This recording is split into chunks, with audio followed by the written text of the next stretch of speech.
As you were, we're going to continue our descent into madness with Hard West in Inquisitor Cervantes' campaign.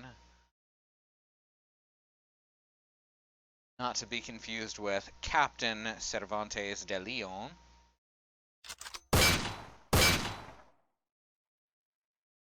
But both looking to control the thing that will eventually destroy the world. So there's definitely crossover. There's similarity. Everybody. Rude, I know.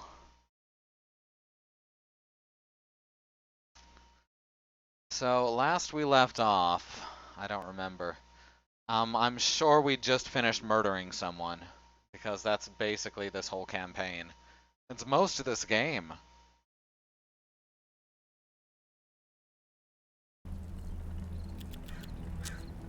Let's load on in.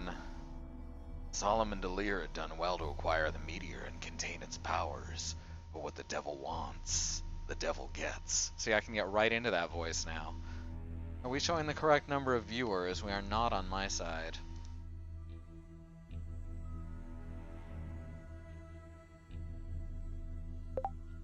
No, we are definitely not. God damn it, Twitch, are you doing this shit again? You see 3? Alright, that's good. It's not showing it correctly to me. I just got my status boosted.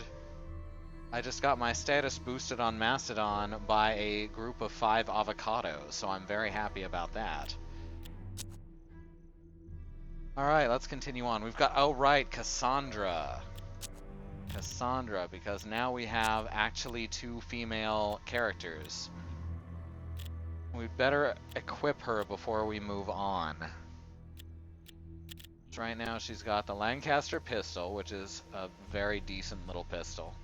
Not super strong, but very light and can shoot twice. And she's got the scoped rifle. Alright, she really just needs a healing item and maybe an accessory.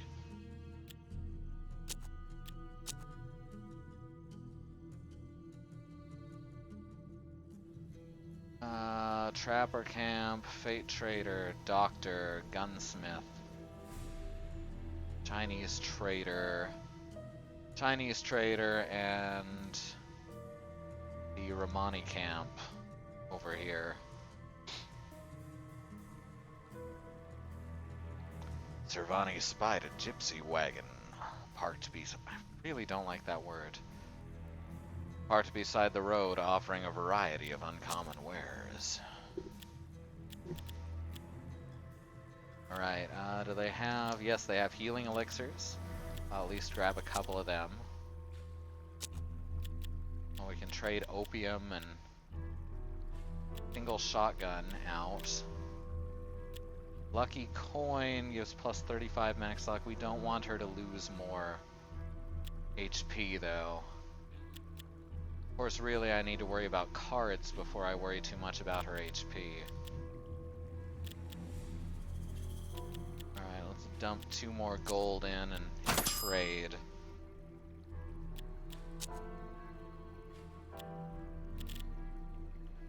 Alright, what do we have? Card screen. Oh, I already equipped cards on her, so that's excellent. All cards are currently equipped. So, we need healing elixirs on several people, it seems. Medical bag, she needs one as well. Shit. You know what? She can do without one for now. She's a nun. She can use lay on hands. That's a Dungeons and Dragons joke.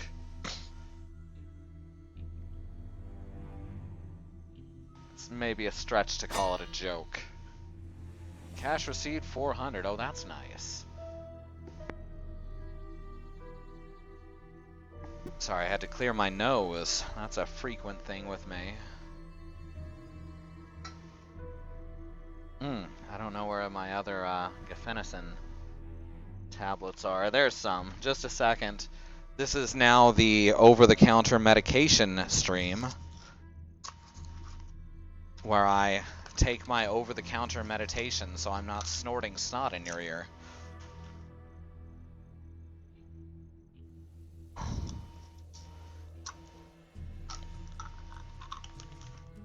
There we go.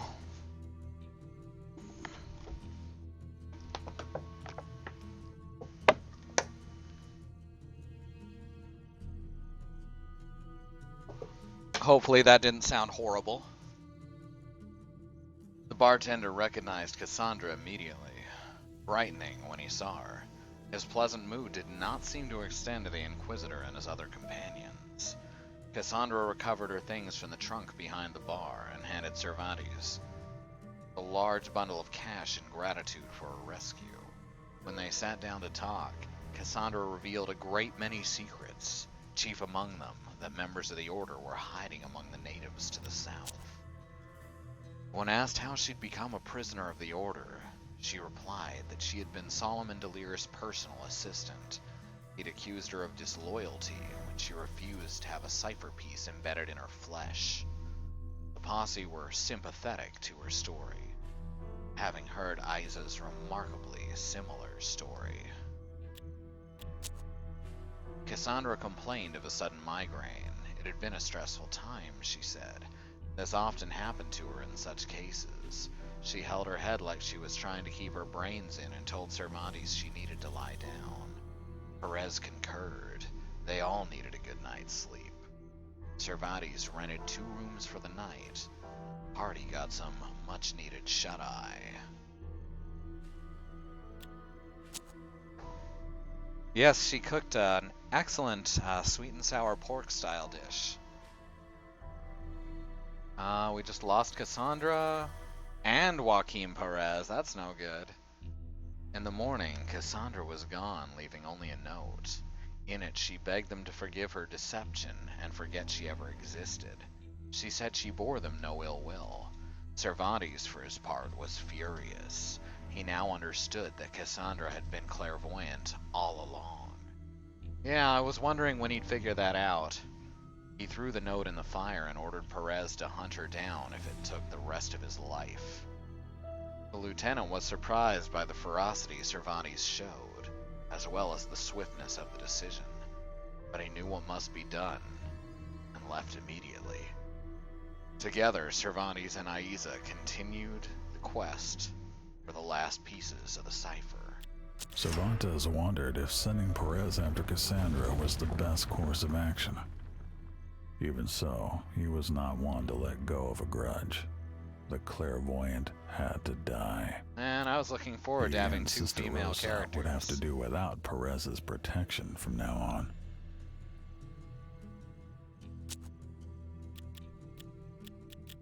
Let's see. Right, good. At least I got their equipment back.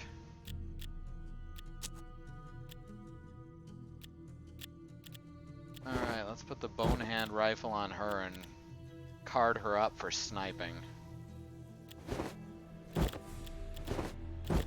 There we are. And a healing elixir.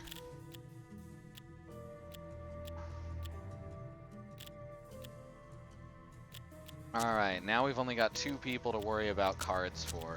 Cervantes is the up-close and personal guy. And Rosa is the sniper. I can give one of them a straight flush, starting down at the 9s. Artery shot.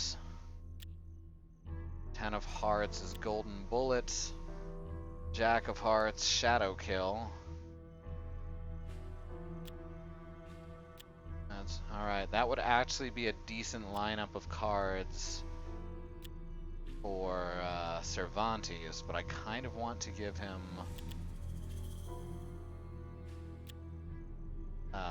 stealth as well. What is it? Shadow something. Not salve, the other one.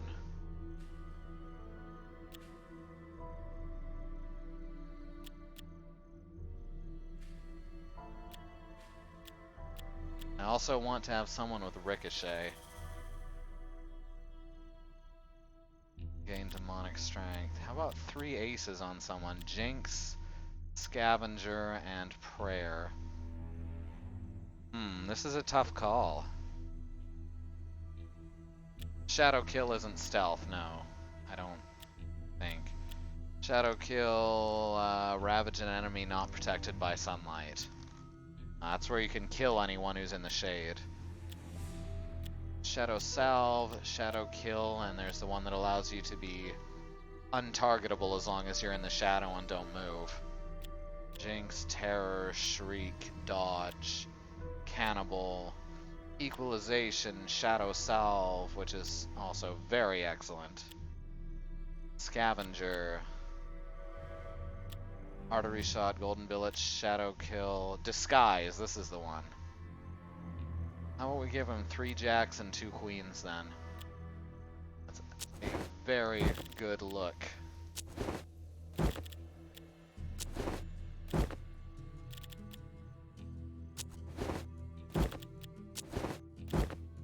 That gives +4 move and +30 luck. That leaves his HP very low is the problem. 10s that give...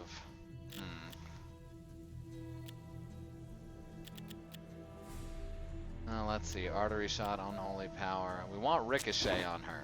We very much want Ricochet on her. Golden Bullet's not a bad call either.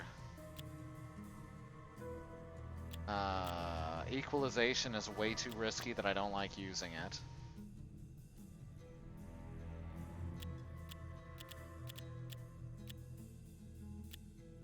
Additional sight is good. Additional aim is good.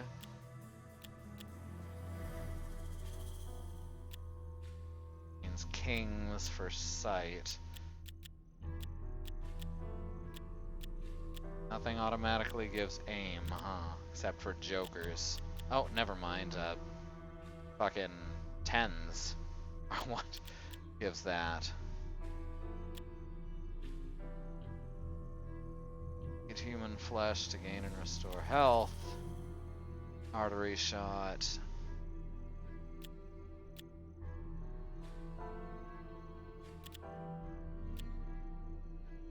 Shadow Kill and Disguise. Sorry, this is very interesting, I know. I'll be done with it soon. Target will suffer greatly after walking 5 steps. Smell Blood. 2 pair, which raises defense.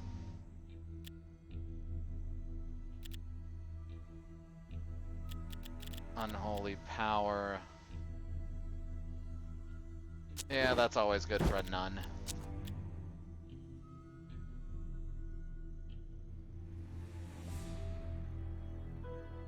Yeah, it's a very interesting, and I like that you can switch it out anytime. Alright, here's the tent.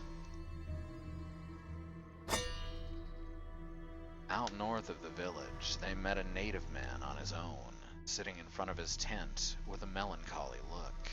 When they hailed him, they discovered he spoke English fluently. Cervantes adopted his kindest manner and asked him about his worries. Dohosen told them his tale of woe. Dohosen had befriended a family of farmers, some of the few that neither feared nor hated natives. I'm very sorry if I'm mispronouncing that name horribly. His tribe, however, was horrified at this. They could not forgive him for befriending any of the race that had brought such suffering upon them. He had been shunned and expelled. Cervantes, ever the manipulator, knew he could exploit the man's sorrow to elicit secrets from him. Dohosen believed if he accumulated enough money, he'd be accepted among the white people. He also said he knew of several order members in the area, and that he was aware of the metal pieces in their flesh. He would not part with this information, however, without gold in return. One at the village. $200 a piece? Yeah, we can manage this. So far, we've managed to avoid slaughtering innocents, which I'm sure is greatly disappointing to Cervantes himself.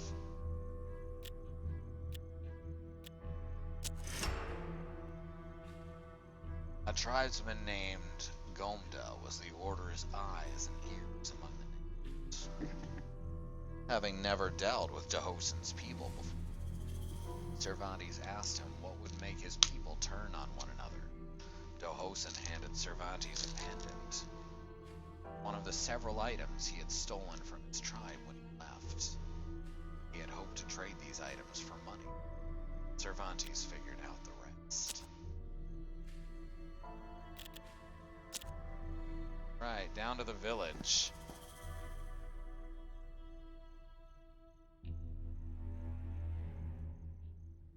It was a peaceful, seemingly idyllic village. The natives tolerated the presence of the white folk, but watched their every step.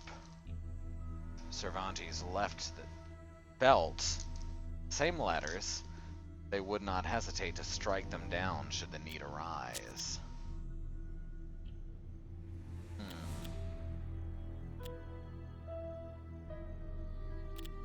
None of this stuff is super great or useful to me.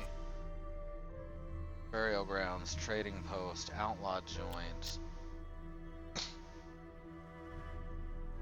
I guess I should just get all of the info in one go. The order member's name was Jack Weinberg. He could be found in the smuggler's cave.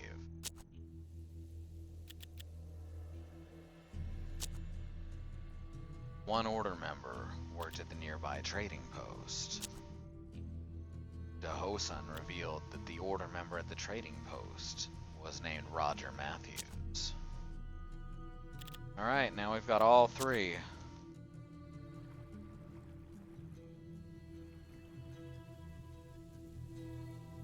Gotta go to cave, trading post in the village, but the village that we had the info for did not give us the option. Check the trading post. Here we are. All Jackson's Trading Post is a popular store in the area, frequented by both white folk and natives. It also sheltered a member of the order. Using the information they had, they only killed the order member. Accusing Matthews of smuggling goods to the Indians was all it took for the crowd to hang him from a pole. Still, he did not succumb. Hung there, gasping for breath, and flailing his limbs pitifully. Cervantes did not wait until he died to cut the cipher piece out of his body to the cheers of the bloodthirsty crowd. One down. Head over to the cave. Gonna open up this Coke Life Katie said I might like. She refers to it as Coke, but not as sweet, so. And also, I like boring things. Oh yes, he's fucking horrible. There is nothing good about Inquisitor Cervantes. Beyond the trap door, a tunnel led into the hill and opened into the smuggler's cave.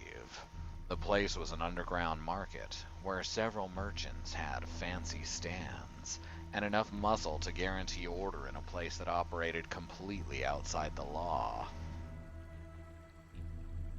For a secretive outlaw joint, it was clean, well run, and the clientele were diverse. It's almost like existing outside of the law makes for a better life or something. Yeah, he goes out of his way to harm people. He is horrible. First, let's look at the wares. Get a chain revolver. Is decent. Not super great. The ear necklace. Scoped custom rifle. Again, nothing really great. So, using the information they had, they killed only the order member. Cervantes asked the crowd in the cave if they were aware of the Internal Revenue Service. When the indignant hubbub died down, he said he was only asking because Jack Weinberg was a known spy for the agency. Oh! Within seconds, Weinberg had been stabbed, clubbed in the head, and shot. The Inquisitor mimed giving Weinberg last rites as a pretense to retrieve the cipher piece from his dead body. One of the merchants approached Cervantes, introducing himself as a merchant of miracle potions, but also one who could spot a true visionary. He said he'd been watching the Inquisitor and believed that by joining forces with him, he could gain more than just corporeal riches. He sought immortality. Cervantes assured him he was making the right choice and accepted him into the posse. Stone cold indeed. Know what they say?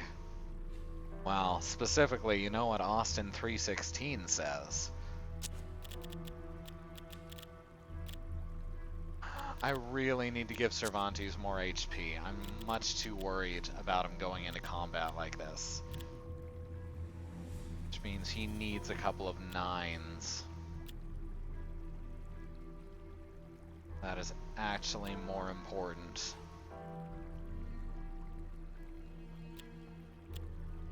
I can actually get better defense bonus from that anyway. Shadow kill, not necessary. Shadow salve is too good. Dodge is very good. I can at least remove shadow kill and put a 9 on him. And that brings him to 2 pair, which increases his defense. Good, good. And then he can also take artery shot. Now, Dave Oshry only has 3 card slots open, so he'll be a little easier to pair out. Give him Cannibal for the extra HP. And how about a couple of aces? Jinx is excellent. That prevents you from restoring enemies' luck. And Ace of Spades, and that gives him the pair for the extra movement. Alright. Well, I'm glad we're back up to 3 people. Let's replace his single shotgun with a double variant.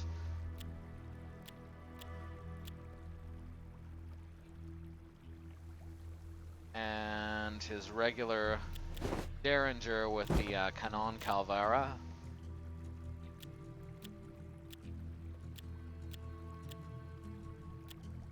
Let's see. And we still need medical supplies. Means we're gonna pop over to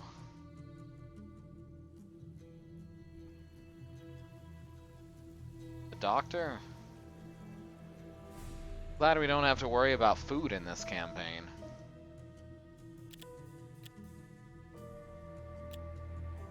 Oh, cool. This doctor actually likes us. The house belonged to Ryan Harmon, a well-known doctor.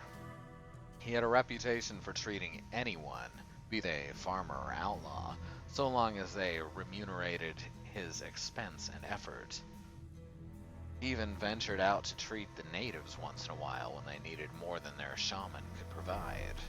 He was honored by the Inquisitor's visit and offered him discounted services. Alright. There, now he can walk again, properly. I'd almost forgotten about that. We still need healing items, so let's pop back over to the caravan. The dried healing herbs and healing elixirs. Grab both of those and also some healing herbs just in case. Rid of our tobacco. Mandrake root. I don't really see those as being all that useful. Get rid of this Derringer. And the rest I'll pay in cash. Alright.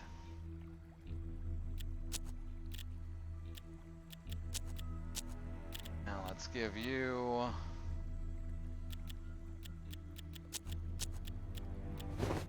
elixir, dried healing herbs.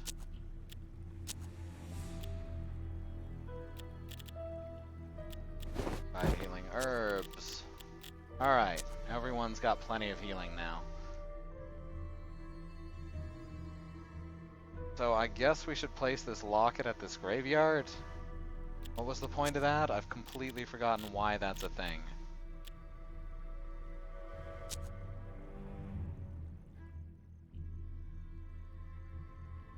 Which do we do first? Kill the last Order member or place the locket? Junior Varsity Giles. You are absolutely correct. Wow, he looks like he's gonna get ready to teach Buffy at Hogwarts in a few years.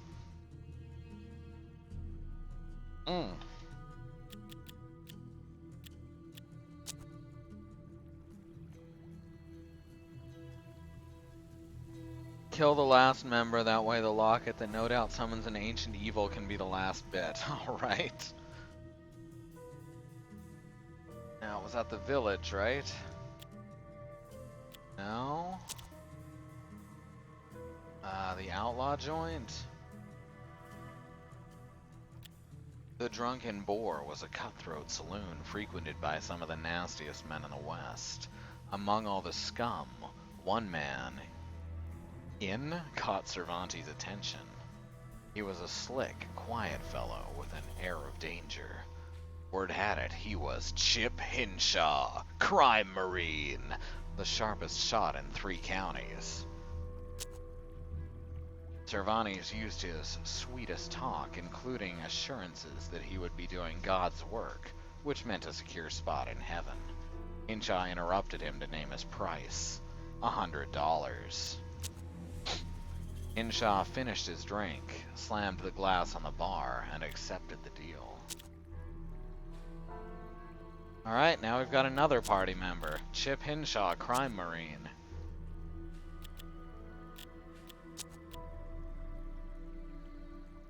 Alright, I guess we just put whatever cards we have left onto him. 10 of diamonds. Jack of hearts. Ace of diamonds. High card, +8 sight. Cute.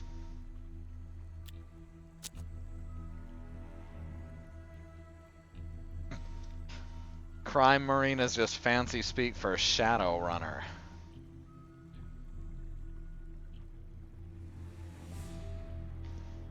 That is Buffy the Vampire Slayer's handler, Giles, obviously. Or possibly adult Harry Potter.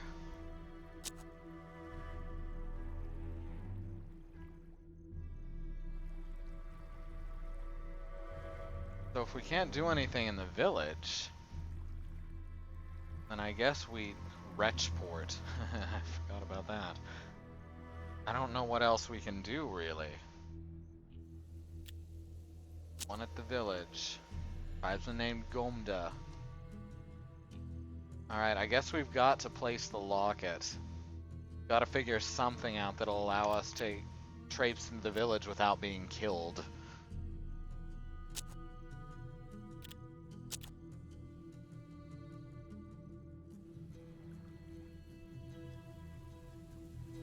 Otherwise, we've just got...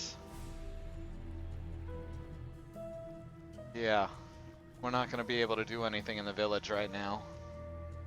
So, burial grounds it is.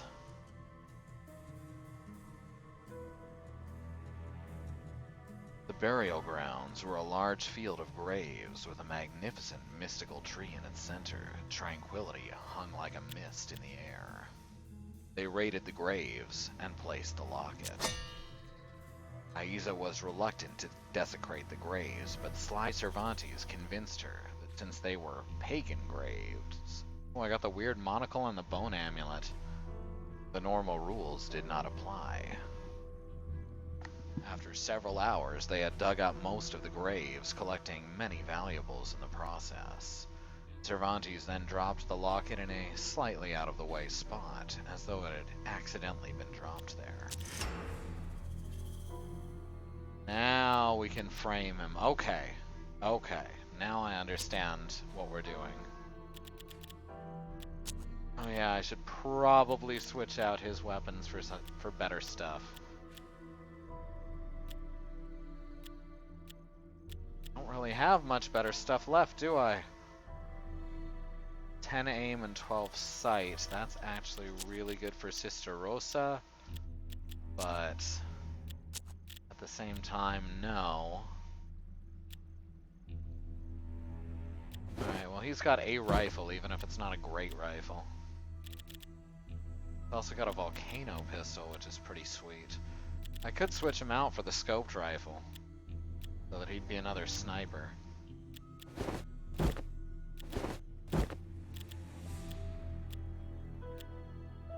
I think we'll keep him as mid-range, though. Prime Marines are notoriously ill-equipped, so it would seem.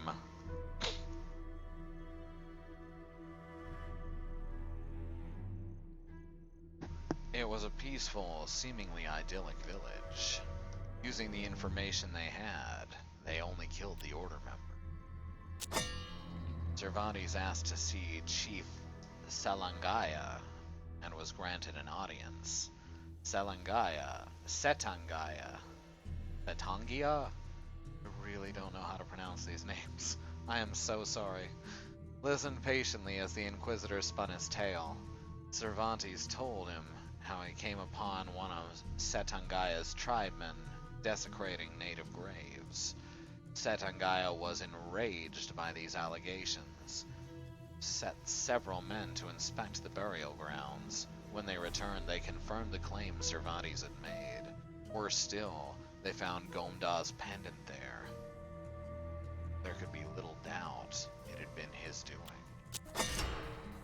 Setangaya wanted to exile Gomda, but Cervantes convinced him the only true punishment for this heinous crime was immolation. Gomda remained proud and solemn as he burned, staring at Cervantes in silence until his flesh was blackened and he saw no more. When the cipher piece fell from his belly, Cervantes said it had driven Gomda to commit the atrocities. He picked it up as they recoiled, promising the natives he would destroy it for them. As he rode away, the natives thanked Cervantes with prodigious prostrations and gestures of respect. We have already played people who've done some heinous things. Specifically Warren. But to do these heinous things so selfishly is what's really setting Cervantes apart. He is truly disgusting.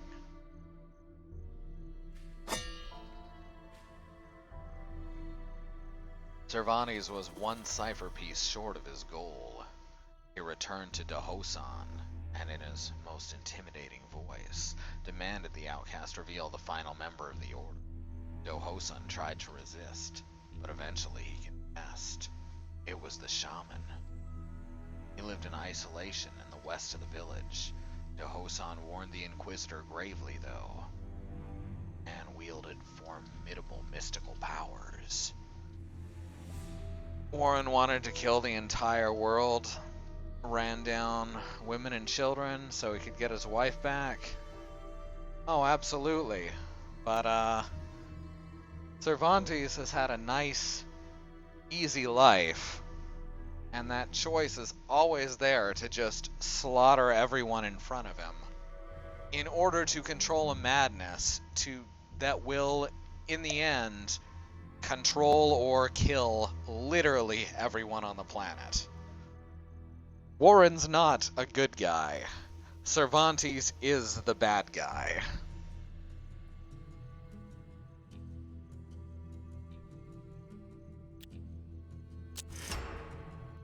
Dahosan hinted that he was in possession of a charm that would protect the wearer against the shaman's spiritual powers. He had it hidden nearby, and he said he was willing to sell it to the Inquisitor. His price was $150. Greedily, Dohosen took the money and told Cervantes where he could find the charm. It's hidden under a near rock. While the Inquisitor fetched the item, Dohosen packed up his belongings and set out northwards, his head lowered in shame. So we got a mystical amulet, huh? Except I just have the bone amulet still.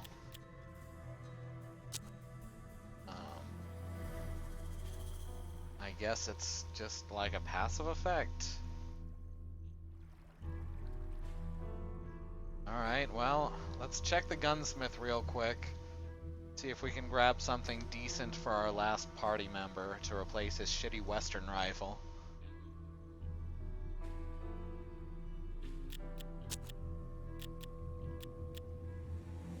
I could grab him a chain rifle.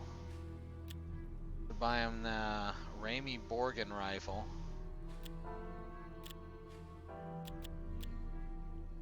The steadfast pistol. The 14-barreled pistol. Golden Derringer, revolver rifle, 12 gauge defender. 4 double shotguns that dance on a revolver mechanism. That's cool. I hadn't seen that one. Alright, revolver rifle is 3 damage. There's a quadruple shotgun. Chain rifle's probably the best bet here. High ammo, decent damage.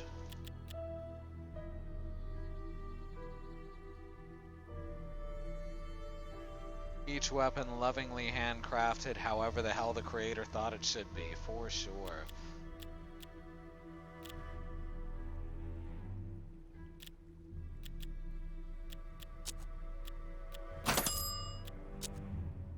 Alright, I guess we're on. This will be probably the second to last fight of the campaign. I'm sure the last one is going to be versus Delir. The shaman lived in a teepee, as did the rest of the natives. His, however, was notably larger, with intimidating decorations. Cervantes swore he felt a force emanating from the shaman, expecting them. Cervantes, enraged, stabbed the man a dozen times and tore the cipher piece from his chest. When he emerged from the teepee, Aiza was gone. What did that matter? The last cipher piece was in his possession. It's time to pay Rom a visit, and then Delir. Wait, what? There was guns there. That usually means a fight's gonna happen. Also, we're now missing Rosa, who was my favorite of our characters. How sad.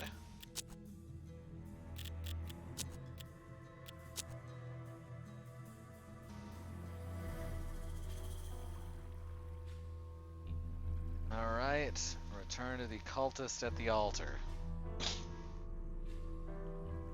I guess I should have figured she'd be the one to come to her senses, though.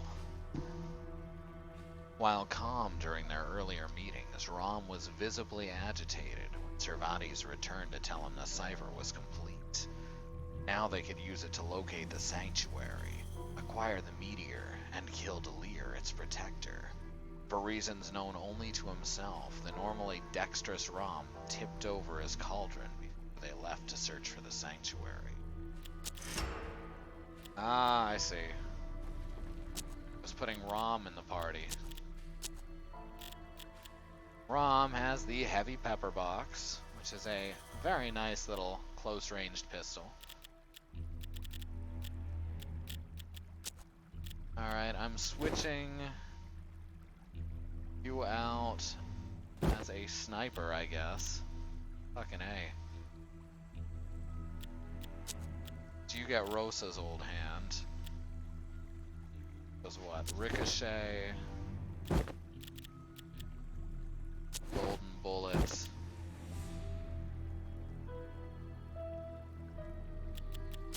Three of a kind give.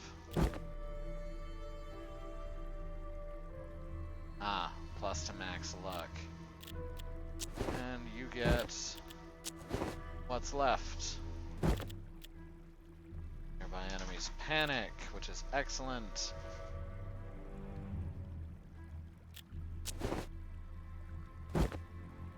Gaston baby, do you want up on the couch? Come on.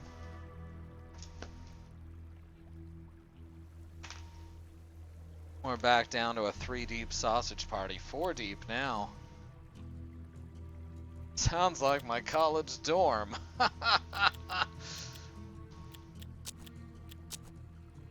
Sounds like 2 out of 3 parties I've been invited to on the spur of the moment. No, you guys, I am not comfortable being the only woman here. I'm going to leave. Alright, Sanctuary.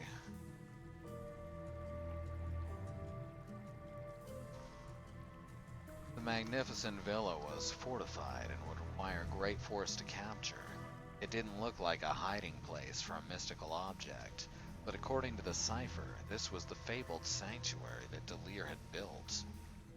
They were certain Delir was there, this time without the protection of his clairvoyant.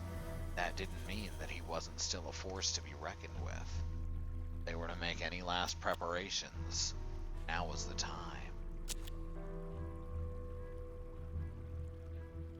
Achievement unlocked. His leniency, the Inquisitor.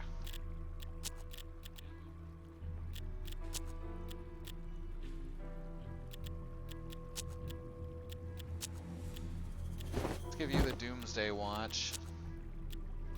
So you need healing items. Everyone got healing items? Good. And Bone Amulet, cause better than nothing! Alright. Here we go. It's now time to kill the man that we played one of the most interesting campaigns as. Solomon Delir had been a man of science most of his life. For the first time in decades, he turned to God as he prepared for his last stand. The Grand Inquisitor reached his destination. The end of a very long trail. The Sanctuary. Here was where Solomon Delir would make his last stand. Enemies alerted. Gabriel de Cervantes and Batham Rom must survive. Alright.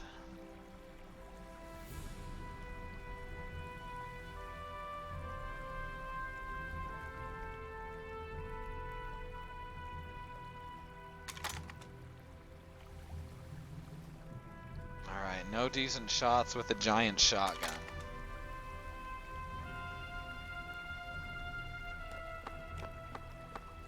Everyone get to cover and quickly. Ooh, good shot.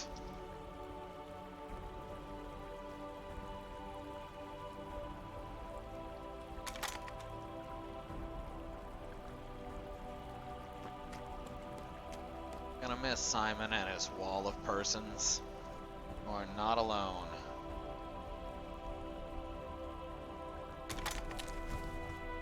Alright. Half cover. That's fine. Hmm.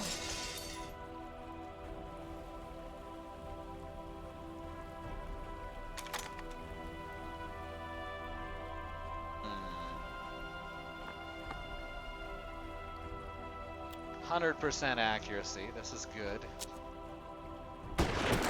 Oh, you're dead. Killing the defender is not necessarily just Delir. Now that's interesting. Alright, get behind this rock. Yeah, that's what I thought. The accuracy is gonna be worse. Good stuff.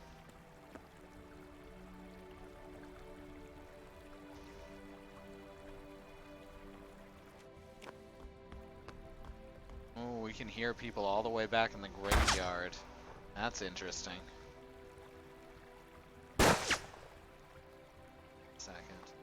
see. Second floor. Do 2 damage. Kinda tempting to go over here and just unload into this guy, isn't it? But I can't see what sort of weapon he's holding.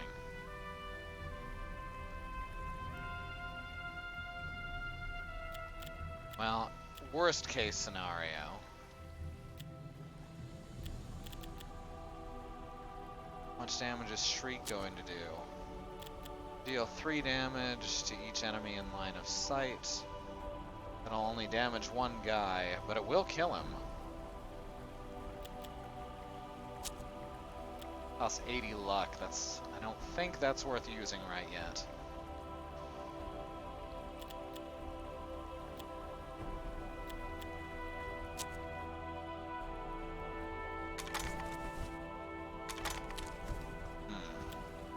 This is...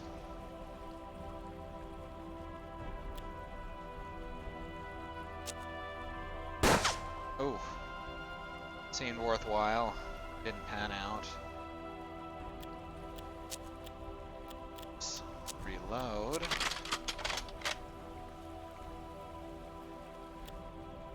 And fire. There we are. I knew I could kill him. Chipped away his luck, ain't nothing, exactly. That's why this game works so much better than so many SRPGs. That luck system just makes every shot count.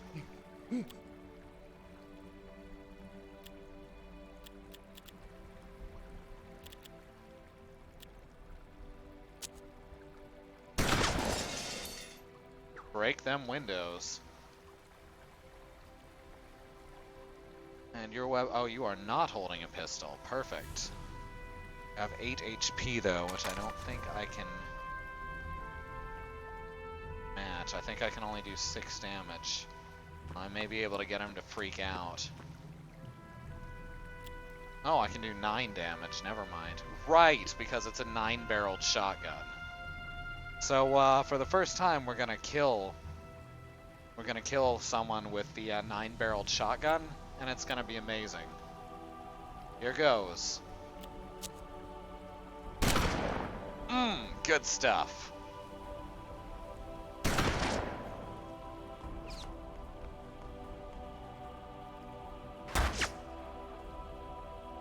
That guy has incredible aim. Yeah, there's not much left of him. A fine red mist.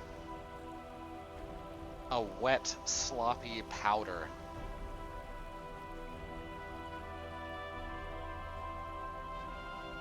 Alright, we better move people in close so they can't just keep taking pot shots.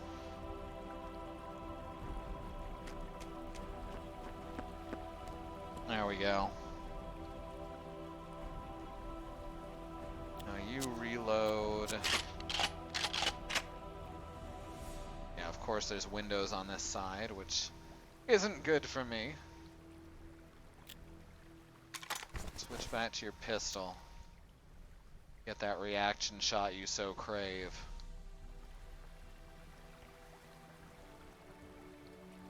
I'm worried about this guy who was back at the graveyard. Oh, it looks like he's just standing there. So I guess I don't have to worry too much about him. I just have to get rid of these guys so they can't snipe me while I go for him.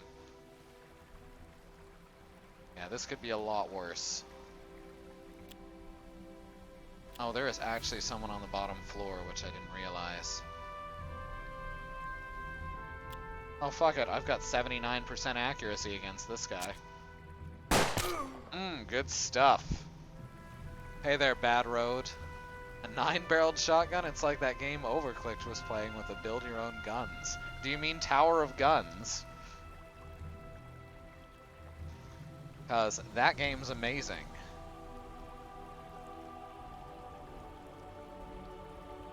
Alright, Dave can get in close and take a shot.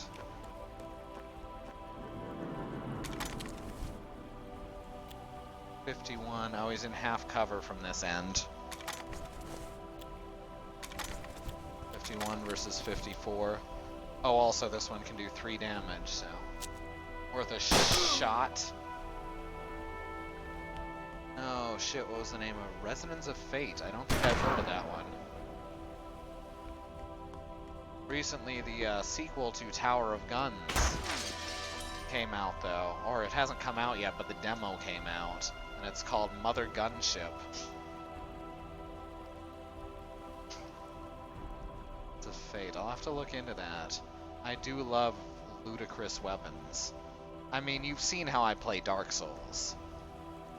Just find the biggest sword in comparison to my body size.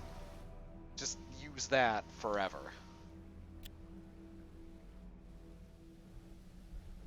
Ooh, you have a pistol out. Think? You don't have a pistol out. Oh, that's not your reaction shot. That's this guy's reaction shot. He also, why are they getting reaction shots with rifles? I do not understand these reaction shot system at all. I always think I have it figured out, and then I don't.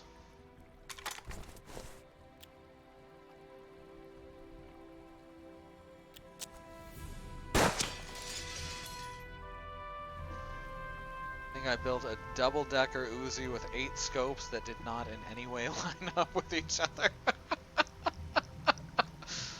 Oh, that's wonderful.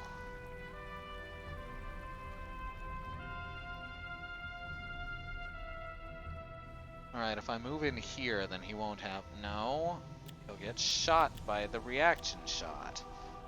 Well, I can still flank him by moving right over here. Can I do 5 damage is the problem.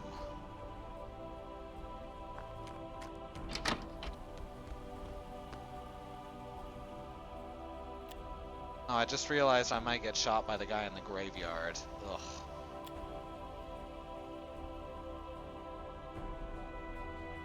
Why can't I shoot this guy who's right in front of me? I'm not okay with that.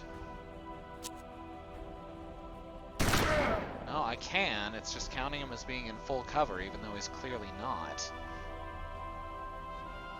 Oh, come on. That is very, very frustrating. I don't like it. Wait a second, but look who has Ricochet. Look who has Ricochet. Look who I gave the Ricochet ability to. Ooh, I like this. That will deprive him of his cover. Except I can't shoot it. Why is it not? There it goes. No, it's not working. Oh, because there's no ammo in that. Derp. There we go. No, I still can't ricochet to it. That makes no... There it goes. Okay, earn, and then Tim. Okay, I forgot how it worked. Sorry, everyone. Who the fuck is Ricochet? I'm playing Bravely Second. One of the party members has the profession Ballbuster, and they say it way more often than I'd expect standards and practices to allow. Turns out that the guns need a bullet. That's very true. I wish I'd thought of that. Alright, you can get up here and get into a position you can shoot from. Hopefully this guy does not think to flank, but you've got the HP to withstand it if he does. There's the graveyard fuckers. Nasty. No, you're just gonna keep trying to snipe out the window.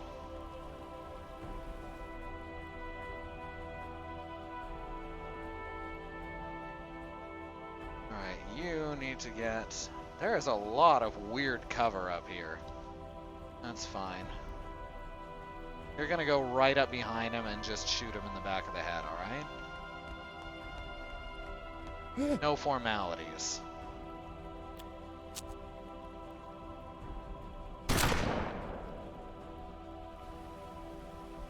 Sounds fake, but okay. guns needing ammunition. That's ridiculous.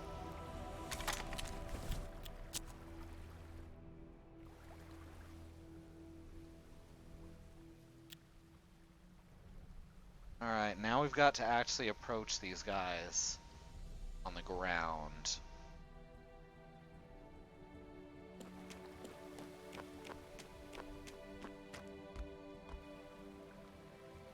And the best way to do that is going to be to just flank the hell out of them.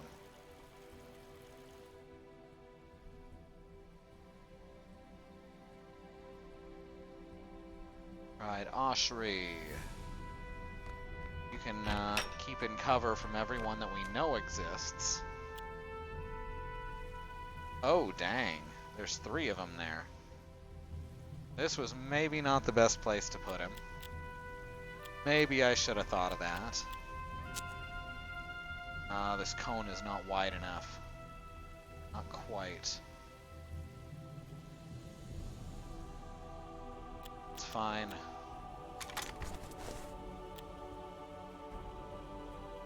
Still take some shots.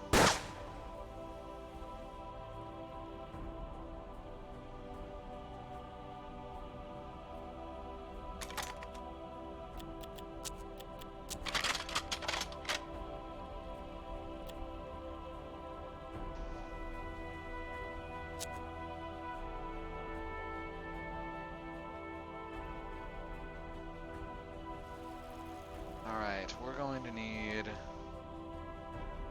Actually, a good idea would be for you to be the guy upstairs.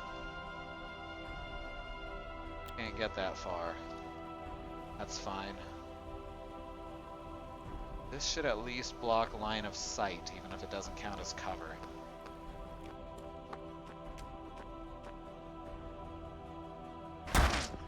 Oh, dang.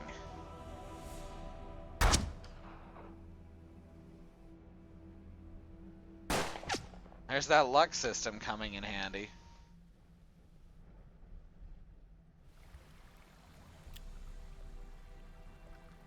Alright, take cover by the window.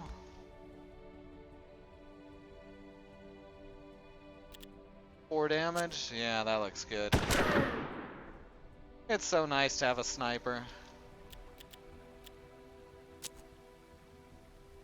Immediate health boost, restores full health. Alright, we'll do this one first. Alright, that's 3 HP restored.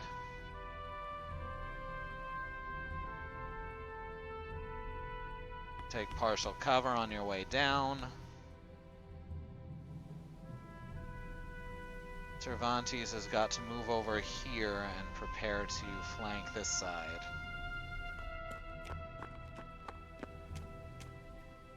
Ooh, he can actually shoot through this.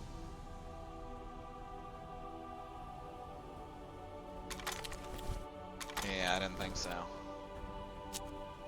Let's at least eat away at that luck score. Whiffs all day, that works for me. Oh right, you've got really high movement. Oh, that's no good. Can I get him into full... There's no way to get him into full cover without getting him shot. Not over here, anyway. Which means he's going to have to settle for partial cover, which will not get him a full flank, will it? Ugh, that is not great. Means we're going to have to go for this side. Which will also get him shot unless he goes further back. This is perfect. This is absolutely perfect. This is like the ideal place to put him, I think. Alright, 74 versus 64, 5 damage versus 6 damage. Yeah, I'd say this is the better option. Oh!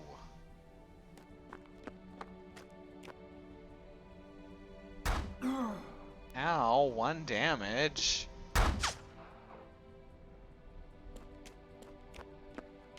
I've actually got a very decent setup right now, which I'm very glad about. Alright, if Cervantes can move in to here, and he can execute this guy.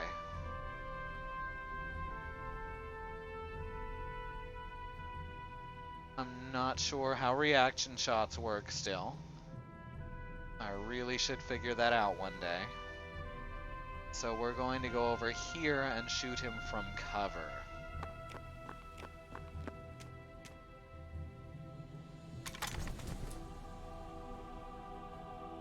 $54, really? From that close? Doesn't matter. His luck was low enough.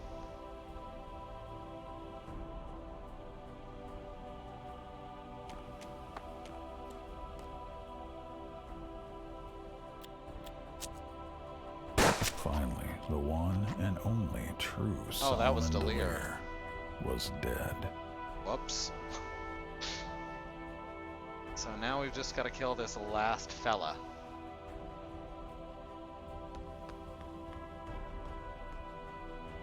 The one true Delir is dead.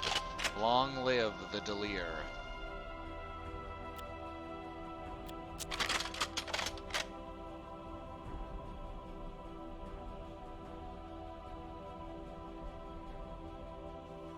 Oh, there's actually a ricochet target down there, but I don't have the luck to hit it.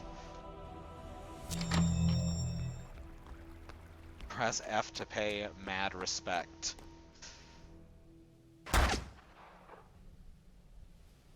Very nice. Alright, so we've got another person in here who I didn't see move at all. They must... Oh, they came in through this door. They must have flanked around the side. Interesting.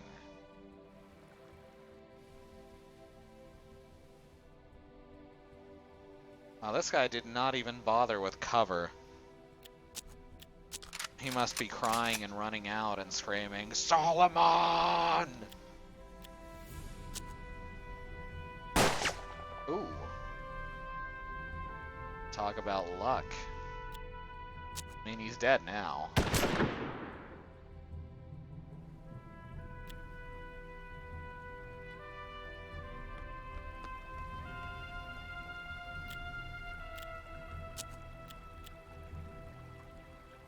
You're not wounded, so that won't even work on you.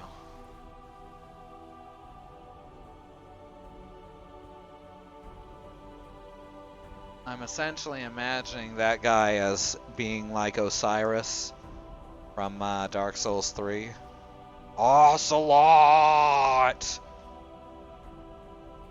Where are you hiding, Solomon? You're a child of madness. You've nothing to fear.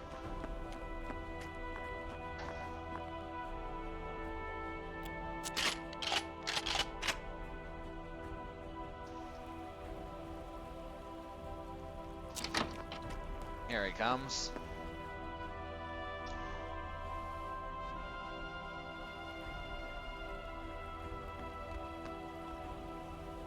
Ooh, maybe not a good place for you to stand, bud. There's 7.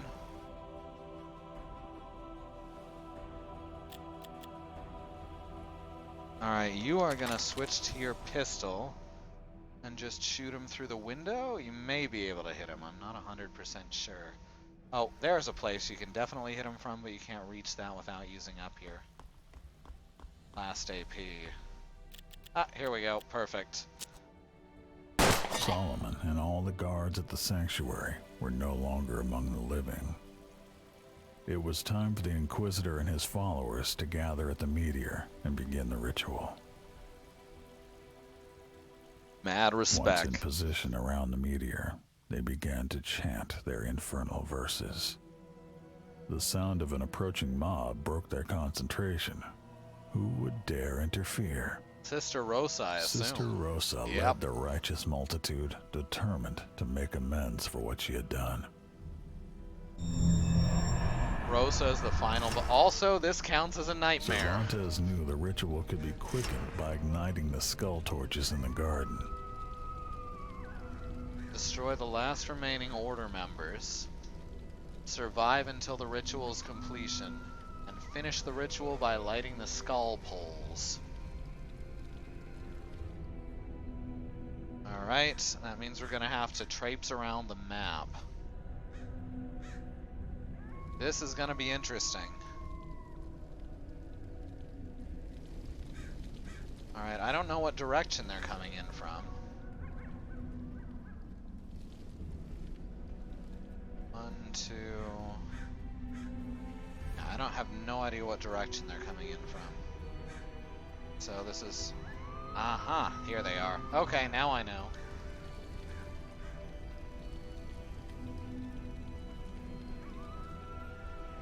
Wow.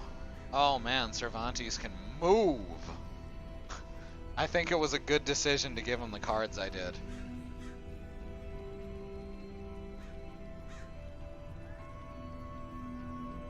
That is some crazy frame loss on the game's end.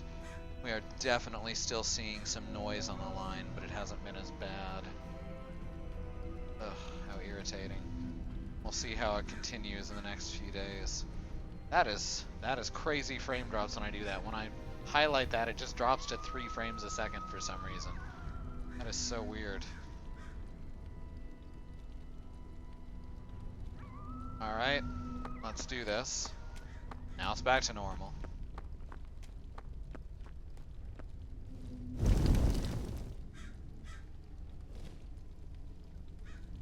Good decision. I kind of wish there was a split where you're all, whoops, looks like I didn't.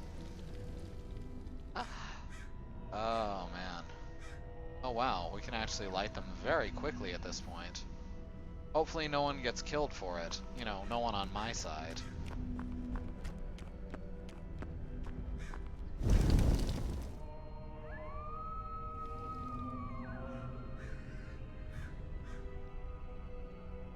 Gotta set up defenses in the meantime. What do you mean? There's already fences. Haha!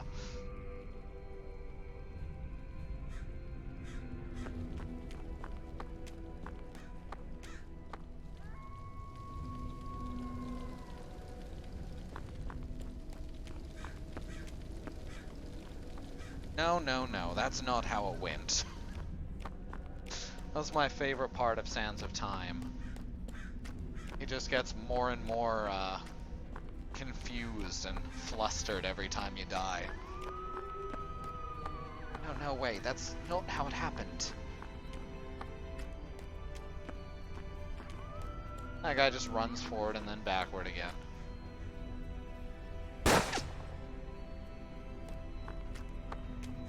There's Rosa. I liked you too. In fact, I still do, because you're against Cervantes, who is horrible.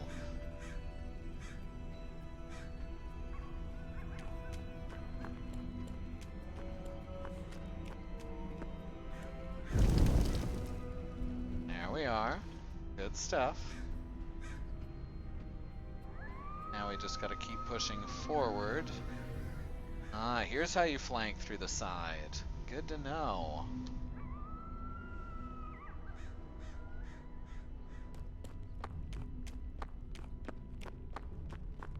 To be fair, with that much time travel, it's easy to lose track of what actually happened. It sure is.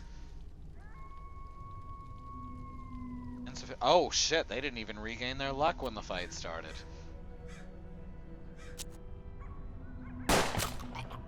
There's one down.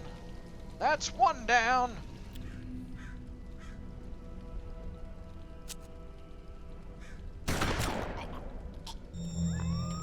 Businessman.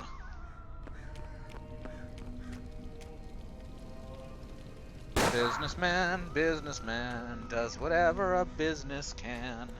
Raid.game.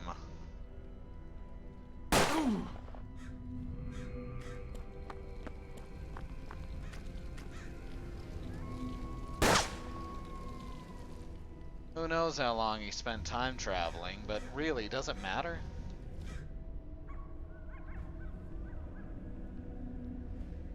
Alright, light the last one.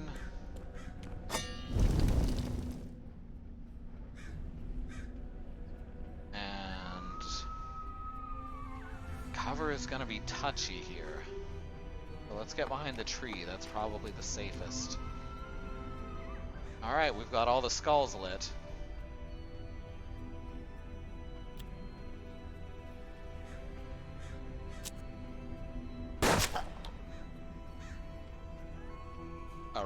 real businessman? No way! Right? It's shocking. Scandalous, even. Alright, I may be able to kill Sister Rosa right now.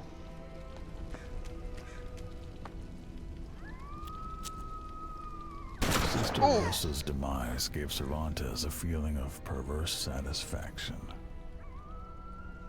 Yeah, it would, wouldn't it?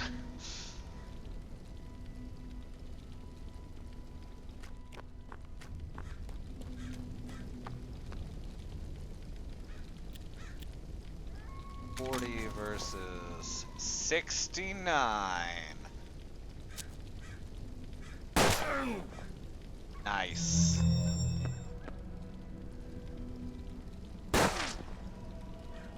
Because we're all 13 at heart.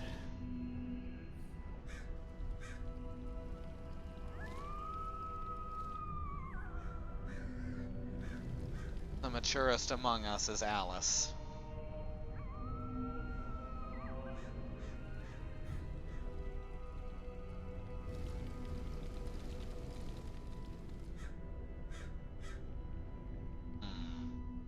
Let's peek in here. And take these ladies out.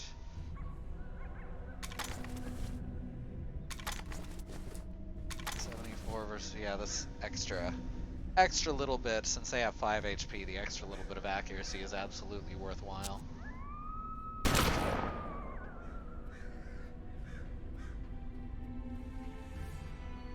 She does not have cover from this window, but I can't reach that window. Shit.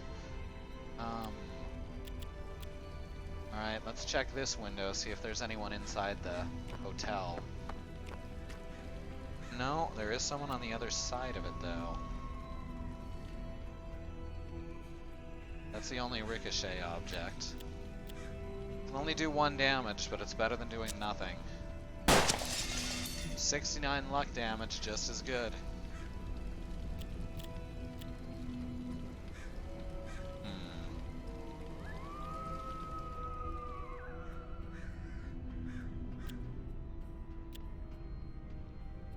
If I get over here, I'm flanking him. Afraid this guy's gonna come around and shoot me in the face, though. Not, it's fine.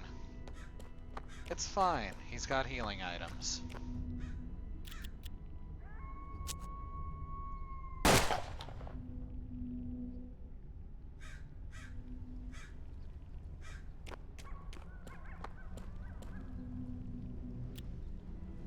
Alright, reload your ridiculous gun. Ooh, yeah, that was a smart move. Ouch. That stings. The blast from the meteor could be heard for hundreds of miles. What? It melted off Raum's flesh to reveal its true form, an abomination. That's a why. Demon. That's why Rom was terrified. Well, it all makes sense now.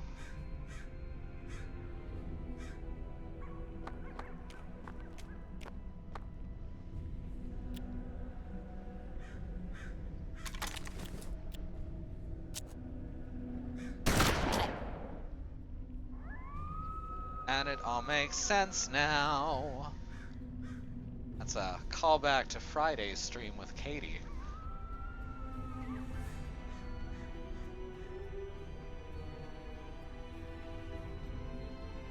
Alright, slip over here and take the shot.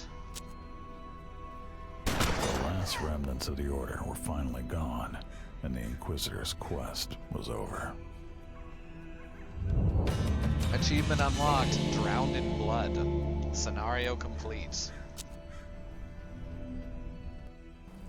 I really like the abruptness of the endings because they lead so well into the next part of the story. In most games, that shit doesn't work, but here it really does. Alright, we've still got like another hour, so let's start on the next campaign. Our options are Oh, look who that is. On the run from the evil Inquisitor. On the run from the evil Inquisitor, Cassandra lit out from Mexico. Once there, it would take charisma, an iron will, and a healthy dose of precognition to untangle the lies and deception that surround her. So, Cassandra, Warren, or this Chungus. Who we voting for, everyone? We've got Cassandra, the clairvoyant, Warren, the demon, and this Chungus, the adventurer.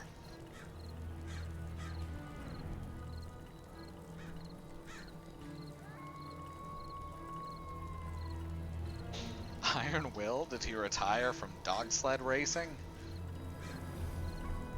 Alright, we've got one vote for Cassandra. We've got one vote for Chungus.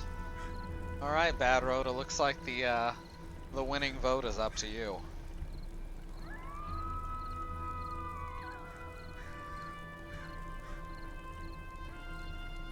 Is Chungus? Yes, Chungus is mustache guy over here.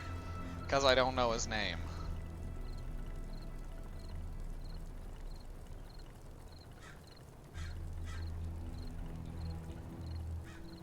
I am definitely interested in all three, because we're seeing how each of these stories ends, or each of these branches of the story. Chungus is a whole new branch of the story that we haven't even touched on. But I'm assuming, judging by this line here, I actually pointed physically at the screen, but thankfully I thought to use the mouse pointer as well. I'm assuming that his actually leads into the beginning of Warren's story, which is why it's important. Alright, that's 2 votes for Chungus.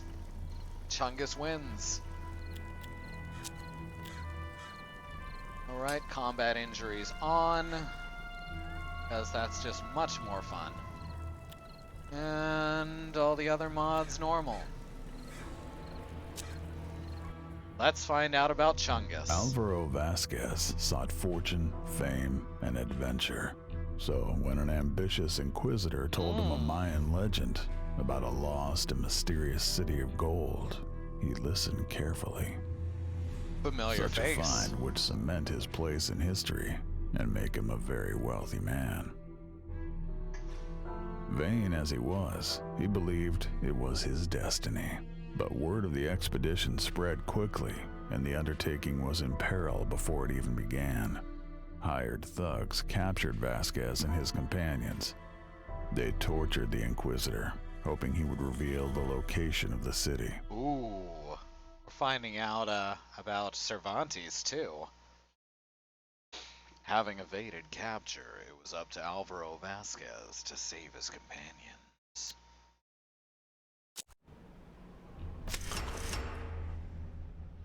Vasquez broke free, but found himself alone and outgunned. His associates needed help. The best way to give it to them was to acquire as much firepower as possible.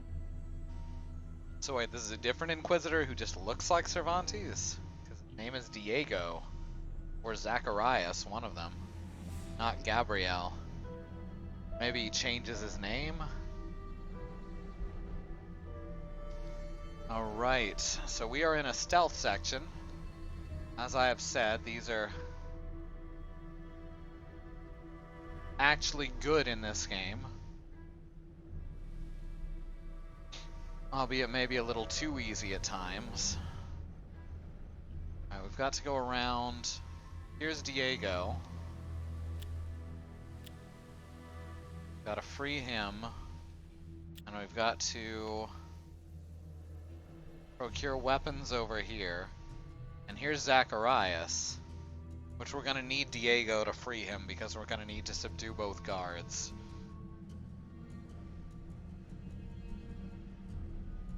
As much firepower as possible sounds like a good plan. Oh no, trademark. Love a good stealth section. Love to be in one someday. I mean, you could play Metal Gear. Metal Gear 1 through 3 have excellent stealth sections. Hell, even 4 and 5 do too. It's just you have to put up with a terrible, terrible story. Alright, let's sneak around back. I like that no one's mentioning this dead guy. It's a nice touch.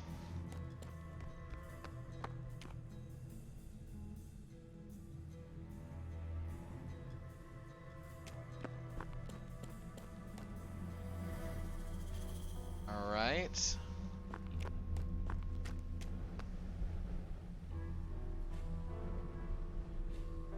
Vasquez freed his old friend, Diego. 2 more of Vasquez's companions still needed his help. 2 more. Alright, this is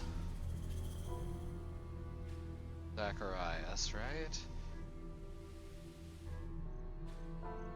Alright, well, I guess someone else is being held elsewhere. No, okay, we gotta go after the Inquisitor last.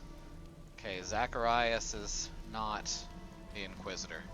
Okay, now it's making sense. It just wasn't very clear in how it worded things. Alright, so we've got to go get better weapons.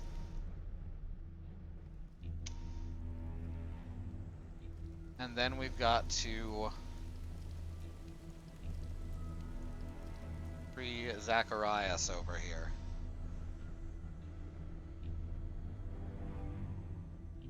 Okay, there's a doorway over here. This is good.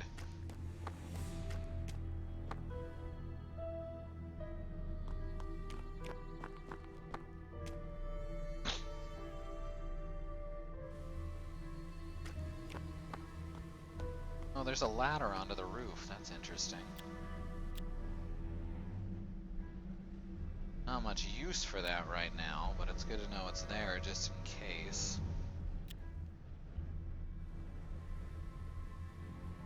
Alright, so I'm thinking if I send one person over here to procure weapons, no one's looking directly at the door.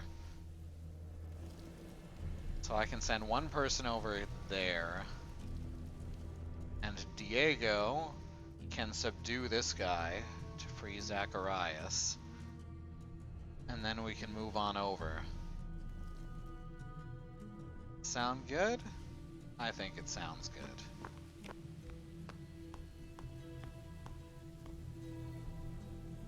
good. Open the door. Floor gotten onto.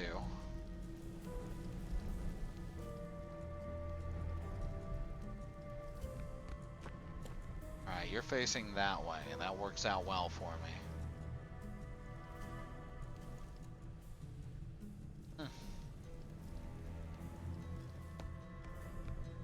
There's got to be a path through here. Yeah, I think I see how to do it. Alright, you get behind the tree and get ready to do your thing. You run up this way.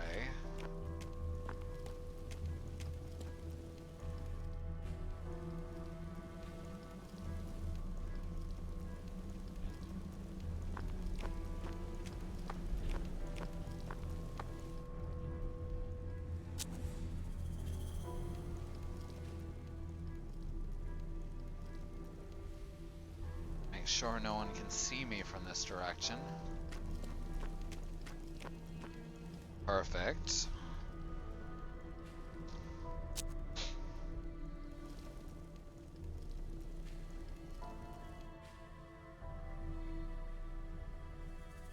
I really wish you could climb in through windows. I'd feel a lot more secure.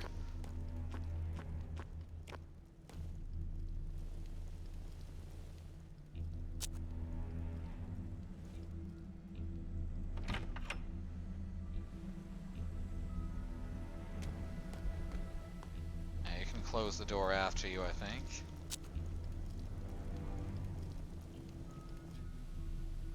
No, you can't.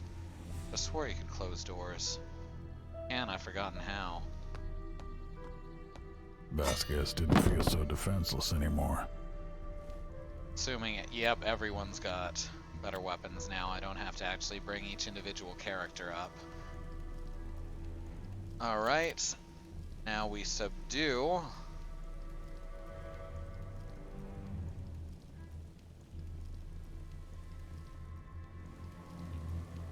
I guess we gotta get a little... We gotta get him in our line of sight.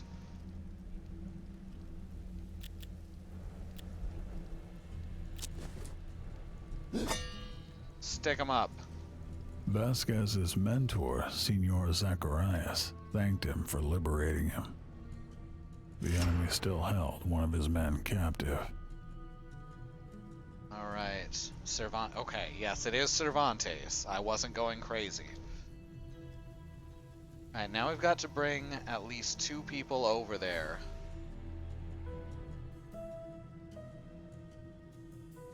And that'll free Cervantes, but that means that he's got to keep this guy quiet, because I don't have anything silenced.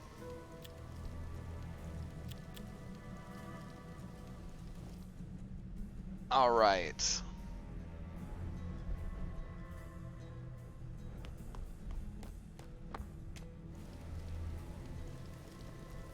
We get moving too. Not sure why I thought it would be less stressful than the evil Inquisitor or the literal broadsword of hell. I don't have a...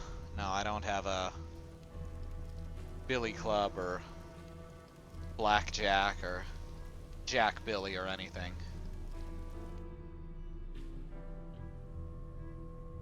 Or a dance club.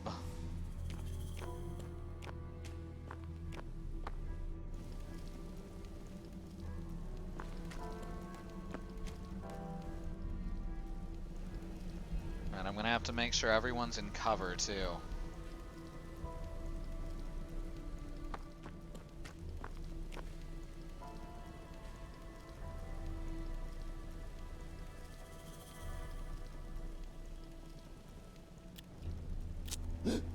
Stick 'em up. Yeah.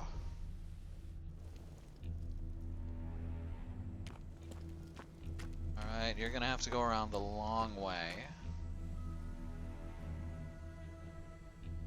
Which is fine. Don't want to make the noise that this table is going to.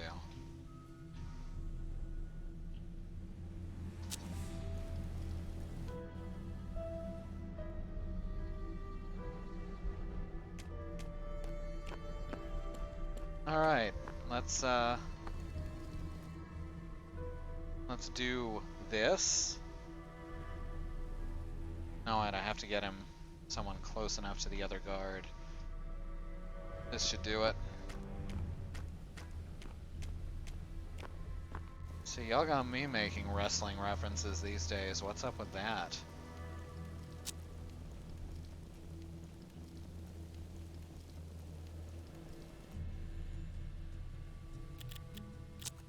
Alright, you cannot threaten when other enemies can see you? What?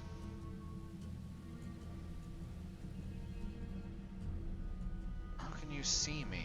Oh, I'm in their line of sight. Alright, I've got to go over here then, I guess?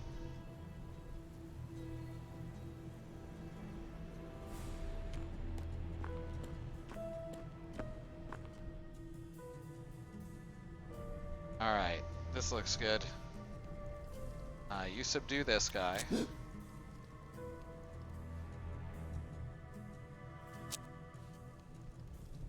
Now you guys each subdue a guard.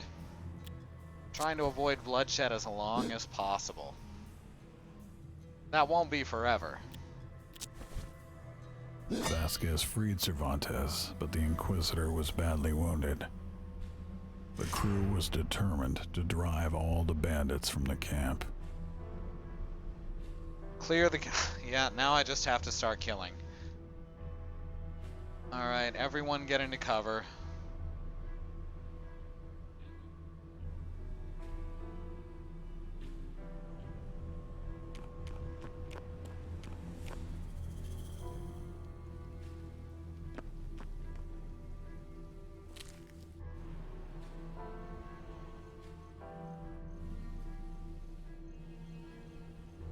I guess that's Cervantes for you. You can't not kill people for long.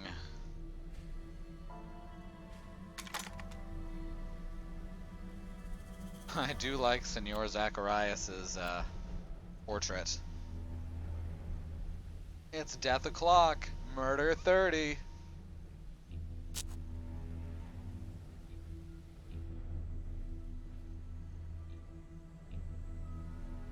Alright, you need to get, I suppose, right here. We'll put you in decent cover.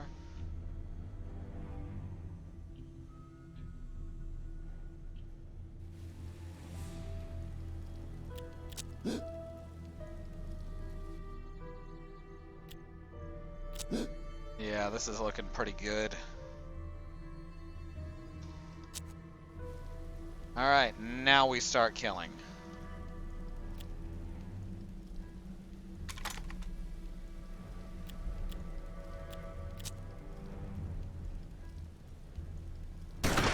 Not the best start.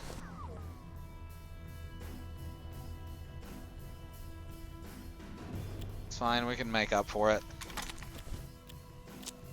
This guy's just dead. He's not surviving that. Same with this guy. He's got a fucking musket. May not be the best for aiming, but damn does it pack a punch.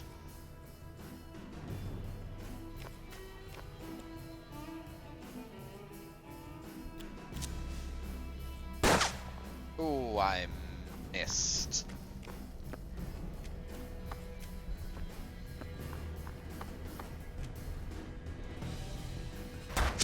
Yeah, that's right. What are you gonna do?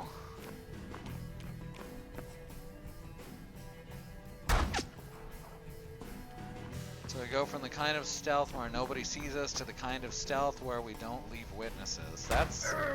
That sums up this game very well, actually.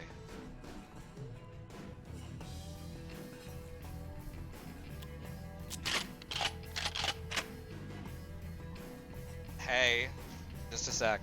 Just a sec. Dog thinks they hear something. I'll be right back.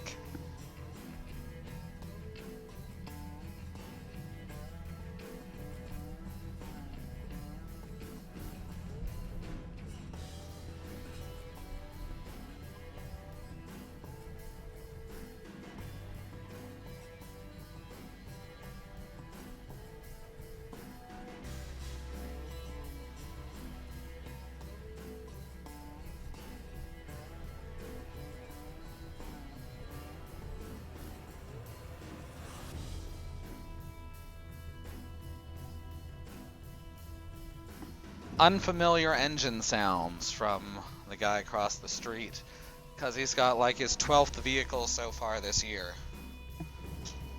He totals a lot of vehicles.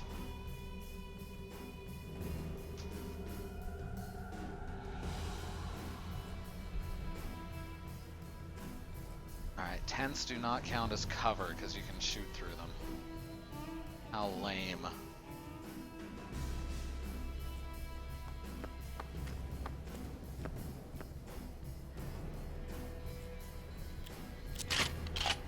Single shotguns.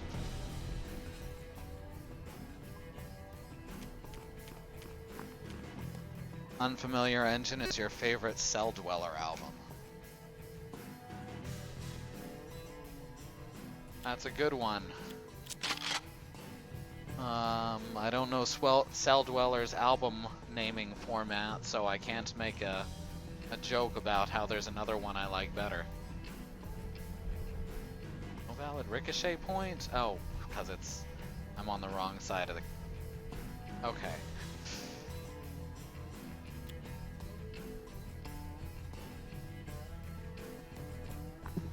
Alright, flanking again.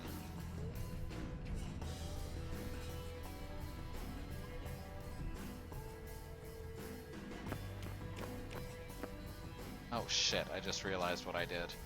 Sorry everyone.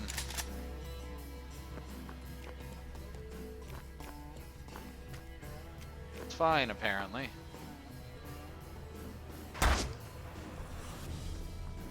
They did not take advantage of my error. Like, whatsoever.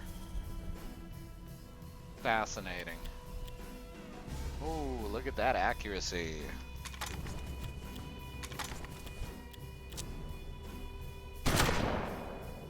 Nice.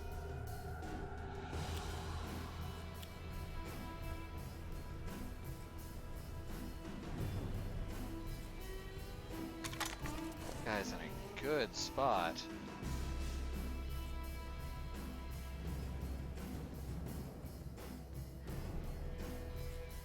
Oh, I want to flip it up on this side. It's really picky about this shit, and I don't like that.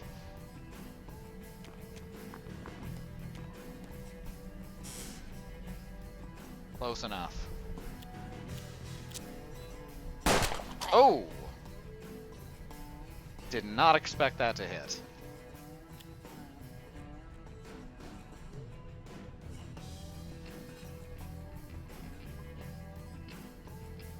$45.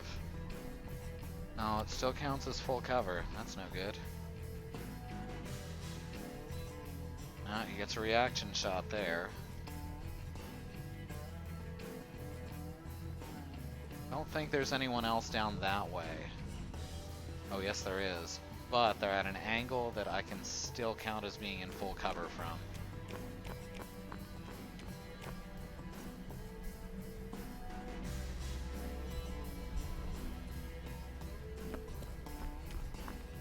Alright, your turn, Cervantes.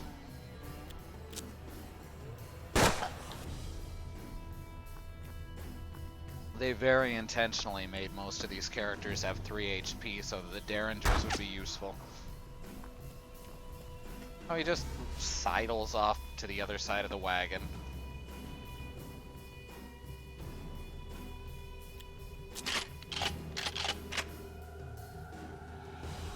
I think there was actually a better option I had there. That would have been to run up here, switch to the Derringer, and fire off a shot. It's fine. Just wait till the next turn to do that.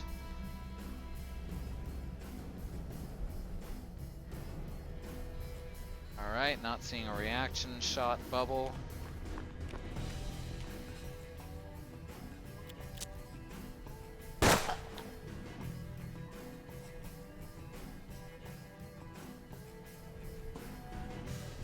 Insufficient luck, damn.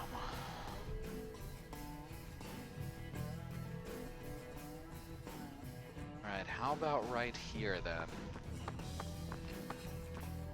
Nice clean shot.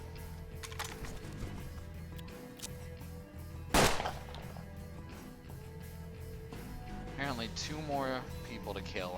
No, 3 more people to kill.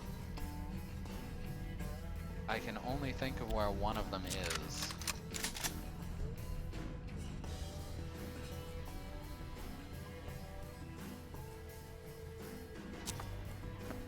Oh, there's the other one. Always nice when they just kind of pop into view. Oh, he's got that shadow thingy. Means I have to lure him out into the sunlight. Damn it.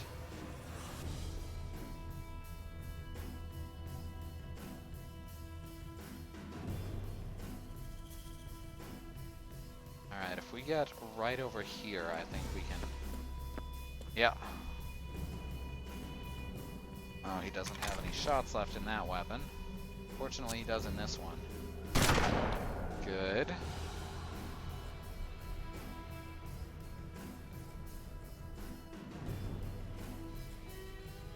Alright, you're gonna have to just run like hell, and we're gonna have to try and get him out of the shade.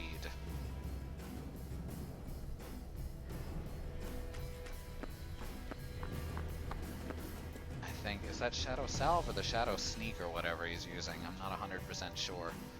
Oh well. Either way, him being out of the shade helps us.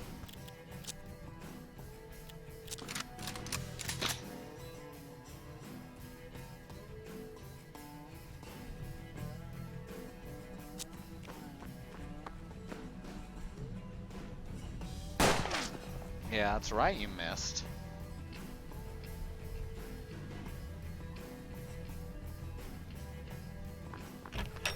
Alright, just slip in here.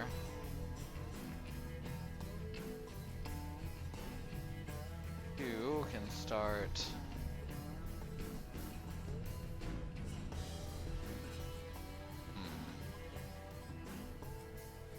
still missing eyes on one person.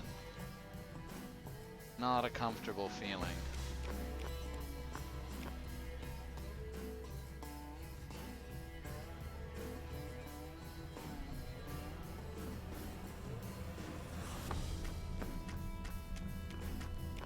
That was a dumb place to put him, but that guy can't do enough damage for it to matter.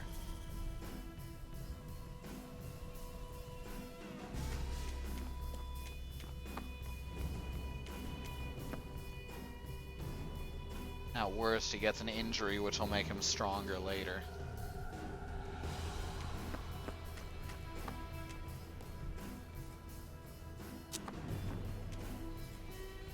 Huh. Alright. I expected him to do something, you know, not stupid. And yet, here we are.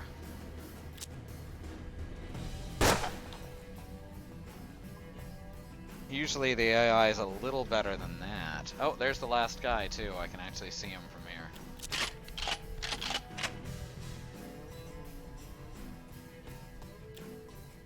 60%? I mean, we can get a little bit closer.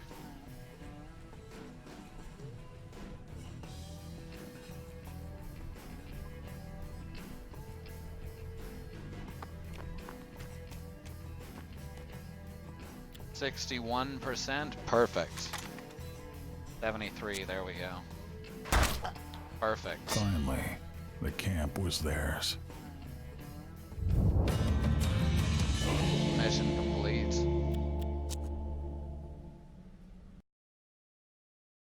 Alvaro Vasquez went on an adventure that had consequences no one could have foreseen.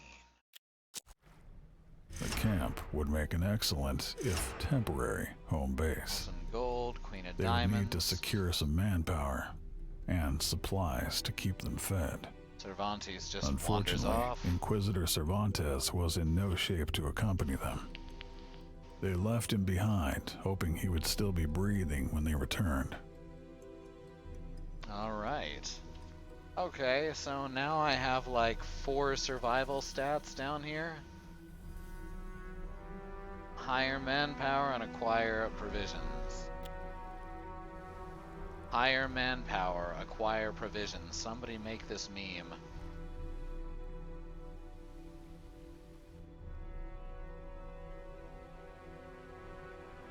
In the wilderness, they found a run-down but still operational farm. When they approached, the farmers leveled guns at the group, but Diego found the right words to allay their fears. Still, farmers were anything but hospitable. Vasquez tried to acquire provisions. The owner's son made a single offer and did not tolerate any attempts to haggle. $300 for a pile of food he specified by pointing his gun at it. Better than nothing. The man accepted the money and walked off, saying they could come back later if they needed. So this has a whole new mechanic to it. Not to say it's a new gimmick gonna be base building, but it sounds like yes, that is the thing. Sure does. The poverty-stricken village seemed like a good place to acquire manpower. 50 men expressed a willingness to join the expedition and serve as Vasquez's peons. They asked for $500 in return. It was a princely sum, but they knew the expedition did not have a choice. After the transaction, the man who had been watching from afar approached the posse and offered his gun and his leadership. Said his name was David O'Connell, and he knew the locals well.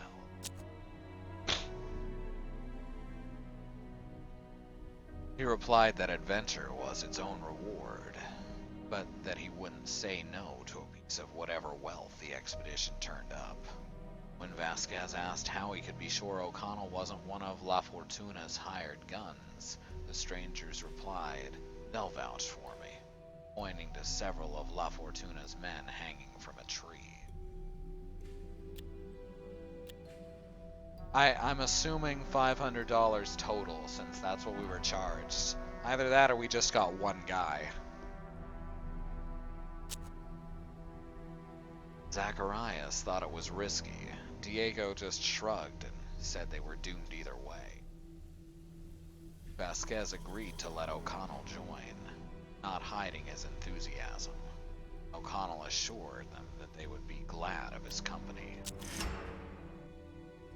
Assemble the camp. Vasquez told his men to set up camp in the ruins. The group's new goal was to find a way to cross the river. Meanwhile, the Inquisitor's state was worsening. They'd need to patch him up and send him back before moving on.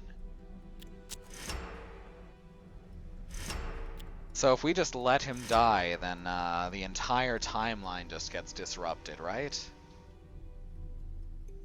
$500 for each for 50 men. That's crazy. This is the 1800s. The expedition's current main camp, where all the supplies and peons were located, along with any injured men. They decided to send scouts. They checked on the health of the men. They checked on the health of the posse. They considered organizing a hunt. They checked on Cervantes, the Inquisitor. Feverish and riddled with open wounds, Cervantes muttered darkly about angels and demons as he twisted in a puddle of blood and sweat. They could have sent him off in this state, but having Zacharias patch him up first would be the smarter option. Take 2 bottles of liquor. Right, how do we get 2 bottles of liquor? I guess we go to the village. Snake, you've created a time paradox. You know it. Alright, we'll head off to the village and see about picking up some alcohol. The small village was plagued by poverty. Its desperate inhabitants welcomed any opportunity to earn a little cash. Vasquez tried to acquire manpower. There were 10 more men willing to join Vasquez for an additional $100. Alright, good enough.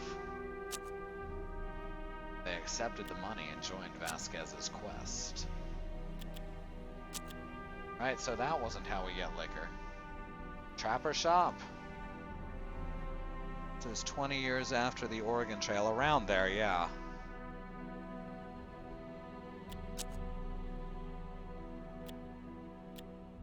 Cervantes is Derringer too, in case we need a little extra cash.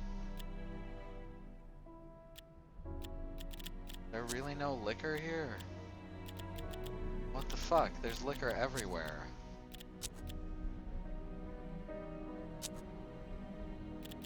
Huh. All kinds of stuff, just not what we need. Fortunately, it looks like time doesn't pass until we do specific things. Can't move for the dysentery corpses. The meme. Farmhouse. Oh. Eastern riverbed.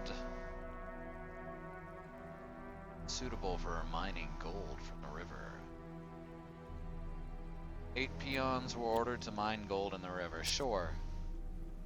The peons successfully mined gold. This spot. Okay, so it costs 1 point for each peon, and it looks like we've got 1 injured peon. Interesting. I guess we've got to send off scouts so we can find where to buy liquor. Scouts could be sent to explore the area. Let's explore west first. The scouts discovered a location downriver that seemed perfect for fishing or mining gold. They also spotted an old sawmill. Wood could be procured there. It also seemed like a good spot for hunting.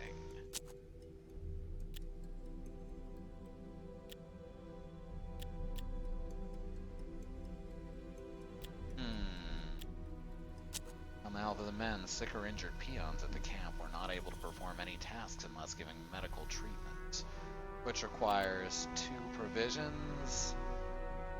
Alright.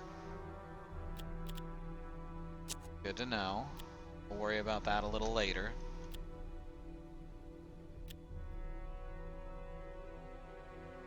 They're mining gold. I'll pan the peons. Well, it's a Warcraft thing, right? They're tiny orcs. Zug Zug. Yeah, Bad Road's got it. The guys you hired must have already drunk all the liquor. Alright, let's send more scouts to inspect the riverbank. Nearby, they discovered a wrecked steamboat. More importantly, downriver, the peons discovered some old docks. It seemed like an ideal spot for crossing the river on a raft.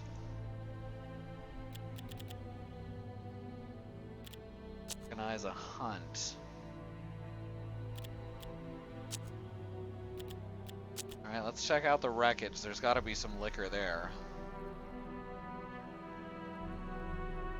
A wrecked steamboat could be found on the riverbank. It looked to have been there several years, though it had long since been looted. It could be dismantled for raft wood. Alright.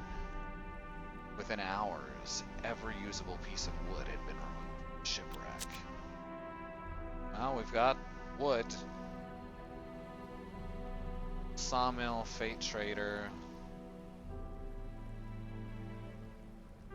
Alright, let's check the sawmill.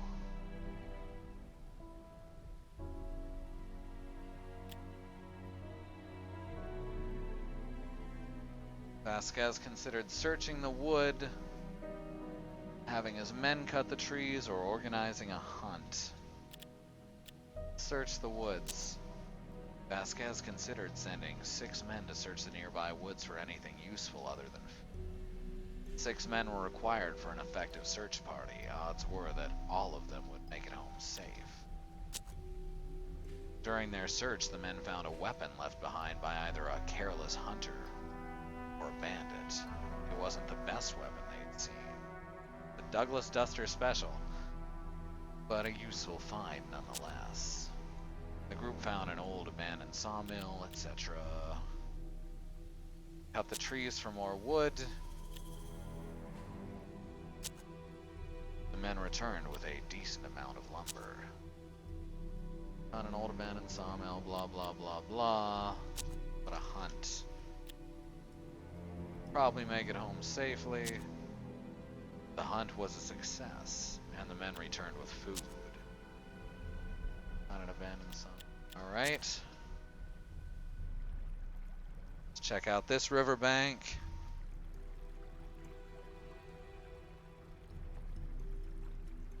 Do we want liquor for something specific, or just because it's nice to have? It's a wondrous product. Relaxant, anesthetic, styptic. What can't it do? It's the cause and solution to all of life's problems. I love this chat. Lord bless Charlie Mops, the man who invented beer.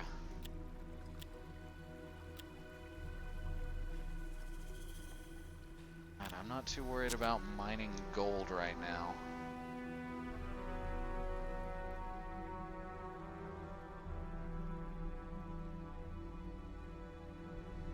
Head back to the camp.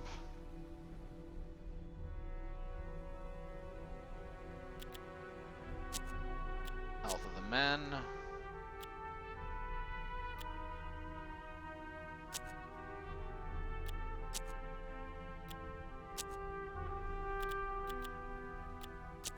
Organizing a hunt. The posse went hunting. Oh joy. Suddenly out of the trees, a jaguar pounced on a member of the posse, wounding him badly. The men abandoned the hunt, barely making it out alive. Now I've got a shredded hand. Alright, so now I know that's generally a bad idea. 25 provisions for an injury on one of the posse. That's horrible.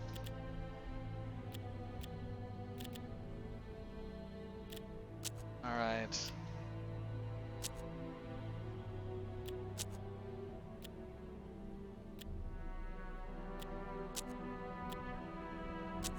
There we go. Build food back up. When do we build the raft? Got 35 out of 40, okay. Tend the Inquisitor's wounds. Let's go to the farm, not the farmhouse, what am I thinking?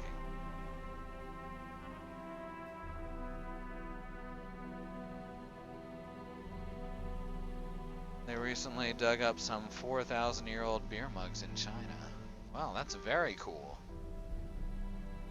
You call it a shredded hand even though it's clearly just a pile of meat. Oh.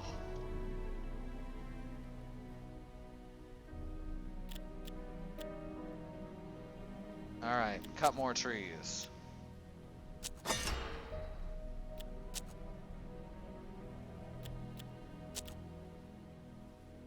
Old docks now available. Let's check the Fate Trader. Maybe he's selling liquor. Oh, there we go. They asked the little person if he could sell them any alcohol. The dwarf's gnarled hands revealed several bottles of whiskey, which he handed to Vasquez. He refused all payment for them, insisting that fate has to take its course, though we do get our share of freedom.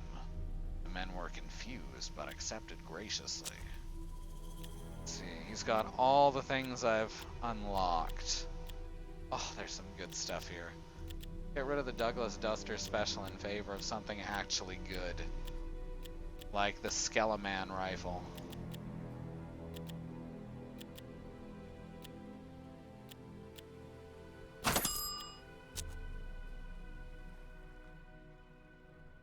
Alright, head back to the camp. Hand like a literal guy, or hand like a literal hand, or hand like a whole guy. Just a literal hand. Zacharias treated the Inquisitor. Cervantes was resting now. His condition was better now that Zacharias had done some work on him, but he was still in no state to continue the journey. Wild-eyed and shouting, Cervantes called to Vasquez as the peons carried him off. Grasping Vasquez's arm like a drowning man, he raved that they must follow the Red Star. Diego shook his head sadly. Zacharias merely raised an eyebrow. Vasquez would never forget the raw conviction in the Inquisitor's eyes. So he may actually be possessed by whatever's in the meteor already.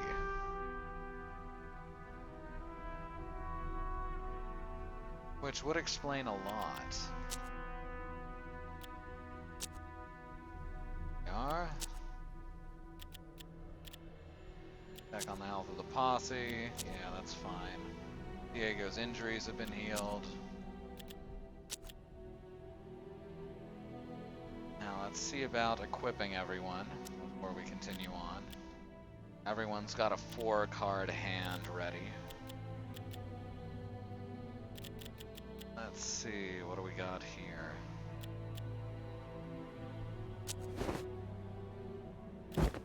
How about a pair? Got an ace. We've also got an ace.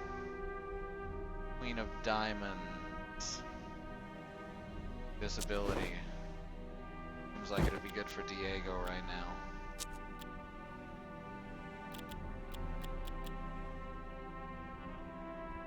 Come on, switch pages.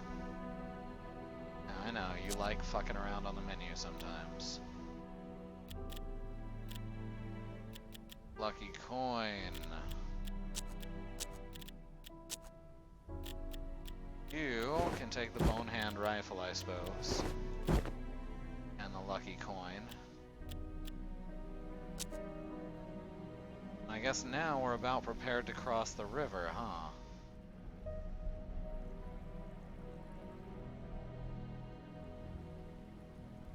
Everything was in place. They could start the operation soon. Constructing the rafts and loading the men and supplies onto them would take time.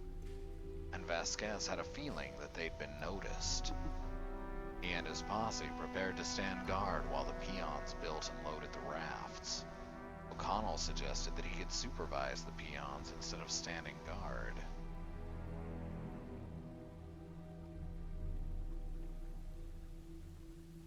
Started the operation, or they send O'Connell off with the peons before... That seems like the safer option. Cock the wagon and float it across, of course.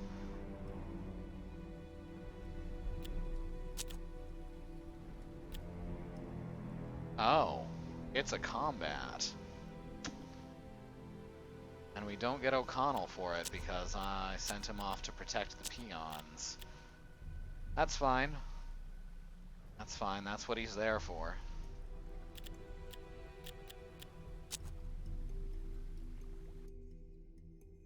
Vasquez needed to hold La Fortuna's men at bay until the rafts were loaded, and this will probably mean fewer turns until they're loaded.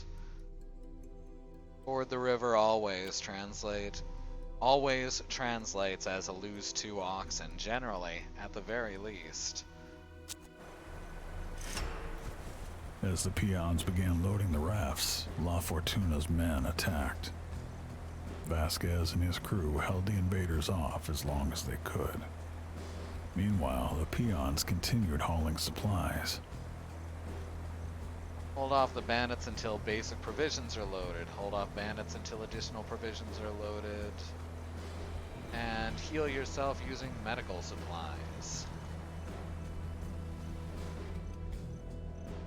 Where are the medical supplies? Oh, there's one over here. Those are a long way away. Alright, we're gonna have to be advancing the whole time then. Not exactly what you expect in a guarding mission.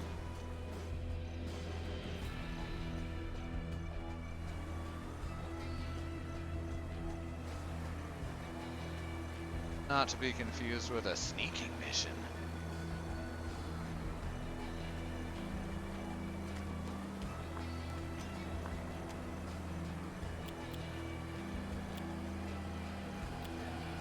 Let's see, everyone move forwards.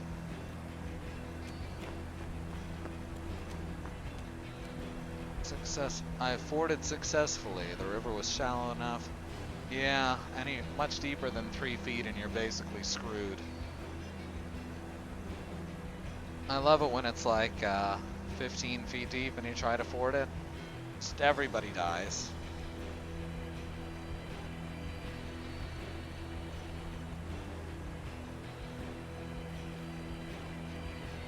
Alright, you want to move around this way maybe. No?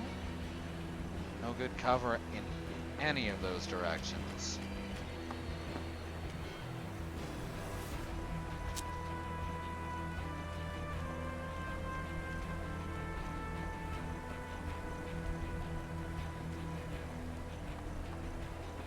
I'm less of an idiot now, but you're more than twice that old.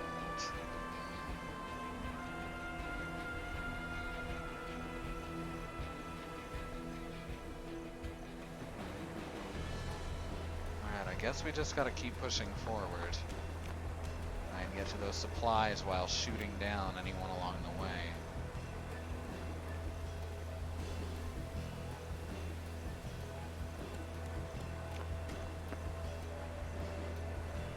This is not a kill everyone style mission, so it could definitely be rougher.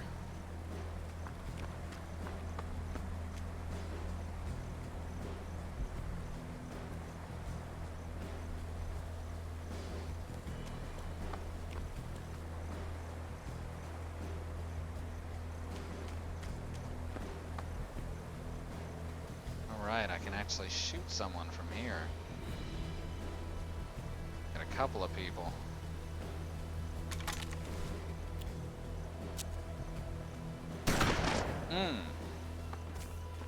Big miss. Big swing. That's fine. They're just coming out into the open now.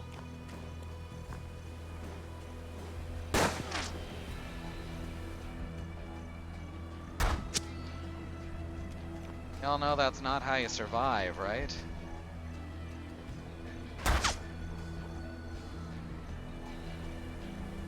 Seems like kill everyone would be a way to guard the supplies. Yeah, I assume there's too many people coming on the horizon now.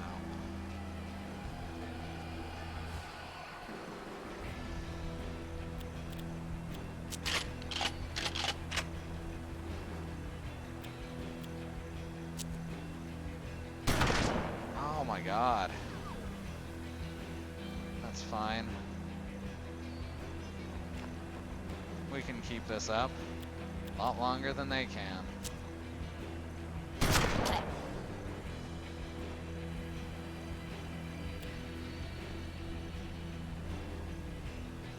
I like that there's just this very slight blep sound when they die.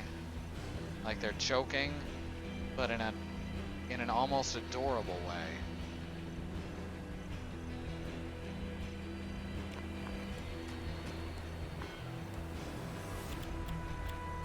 There we go, that's what I'm talking about. Set his phaser to miss. Oh!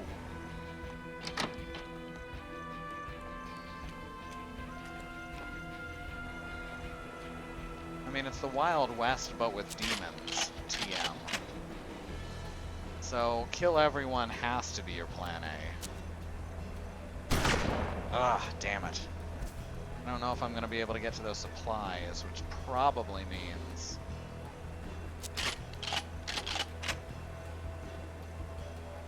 Not definitely, but probably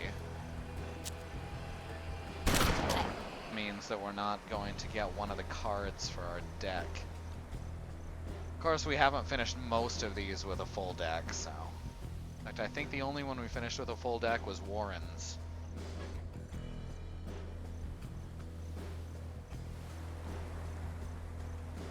So it could definitely be worse. This is going to be really tough to sneak in.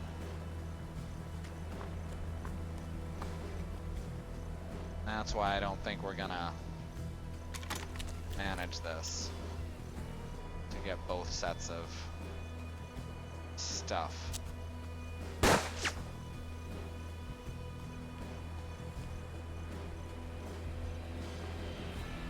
I die, buddy. Bleh.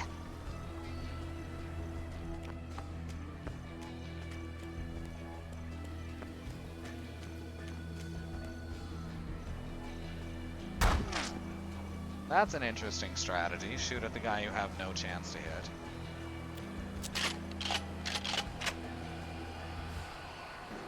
Seems to be a popular strategy in this game.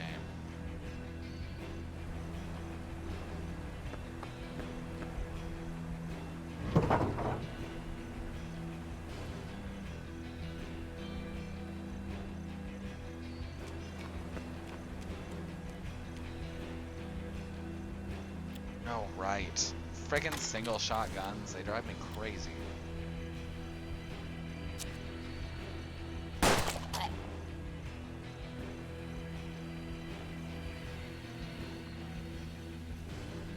Oh, of course you have a friggin' reaction shot ready. It's fine. Go over here. 100%, only 1 damage. Could definitely be worse.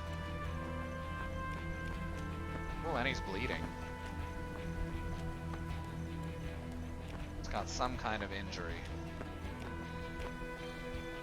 Can you go back and pick up cards you missed? No, they're done per campaign and per event.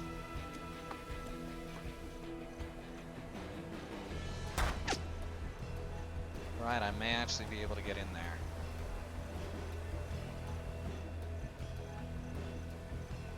Alright, this is actually looking real good. Now, how about... Bloody hell. Alright, go right here. Alright, can you... Yes. There's one.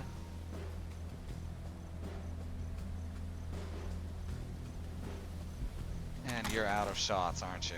Yes, you are. That's fine, they can't do much to you from there.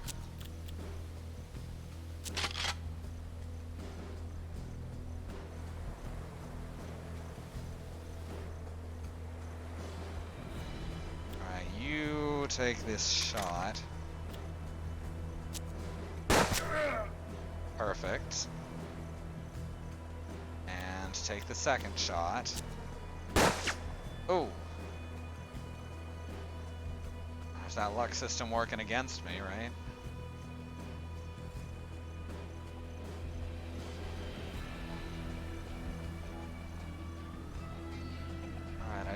want to kill him before running in for the supplies. I do have enough turns to do so, though.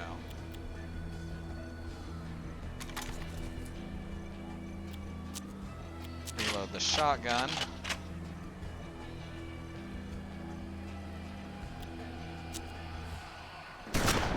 Perfect.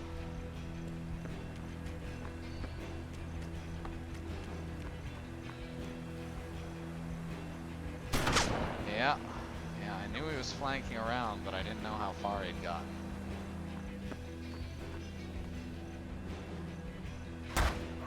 Ooh. Most of the supplies were loaded. They could make a run for it now or try to hold the enemies off, giving the peons time to load absolutely everything. Their medical supplies were already depleted. Yeah, but that's a good thing, right? Apparently.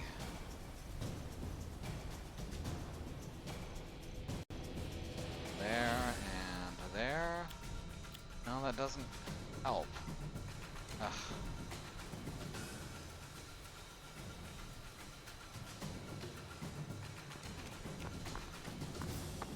Oh, Jesus. Where did you fuckers come from?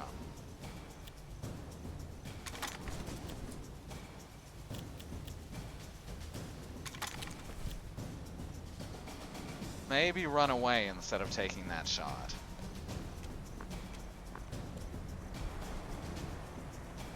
Also, everyone move towards the escape node.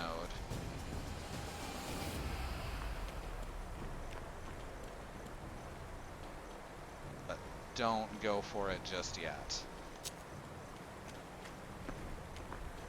Also, obligatory not playing with a full deck joke.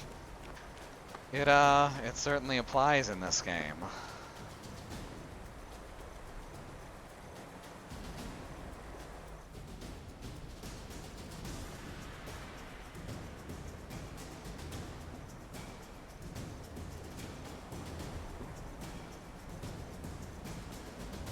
When a mommy and a daddy love each other very much. Alright. Head over here. Alright, we're almost ready to get the hell out.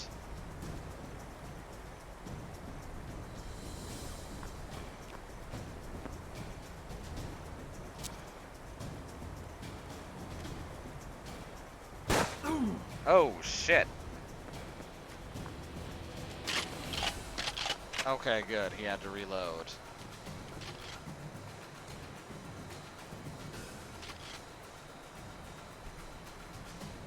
The remaining provisions were loaded. It was time to leave. You're telling me.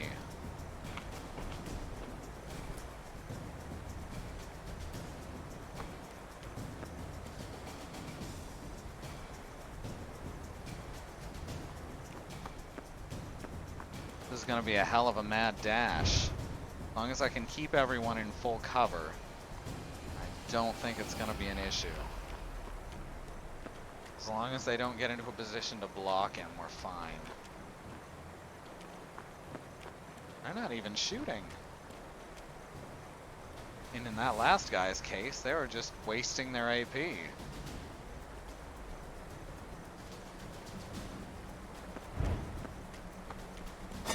Oh, because he had Shadow Cloak on. Silly me.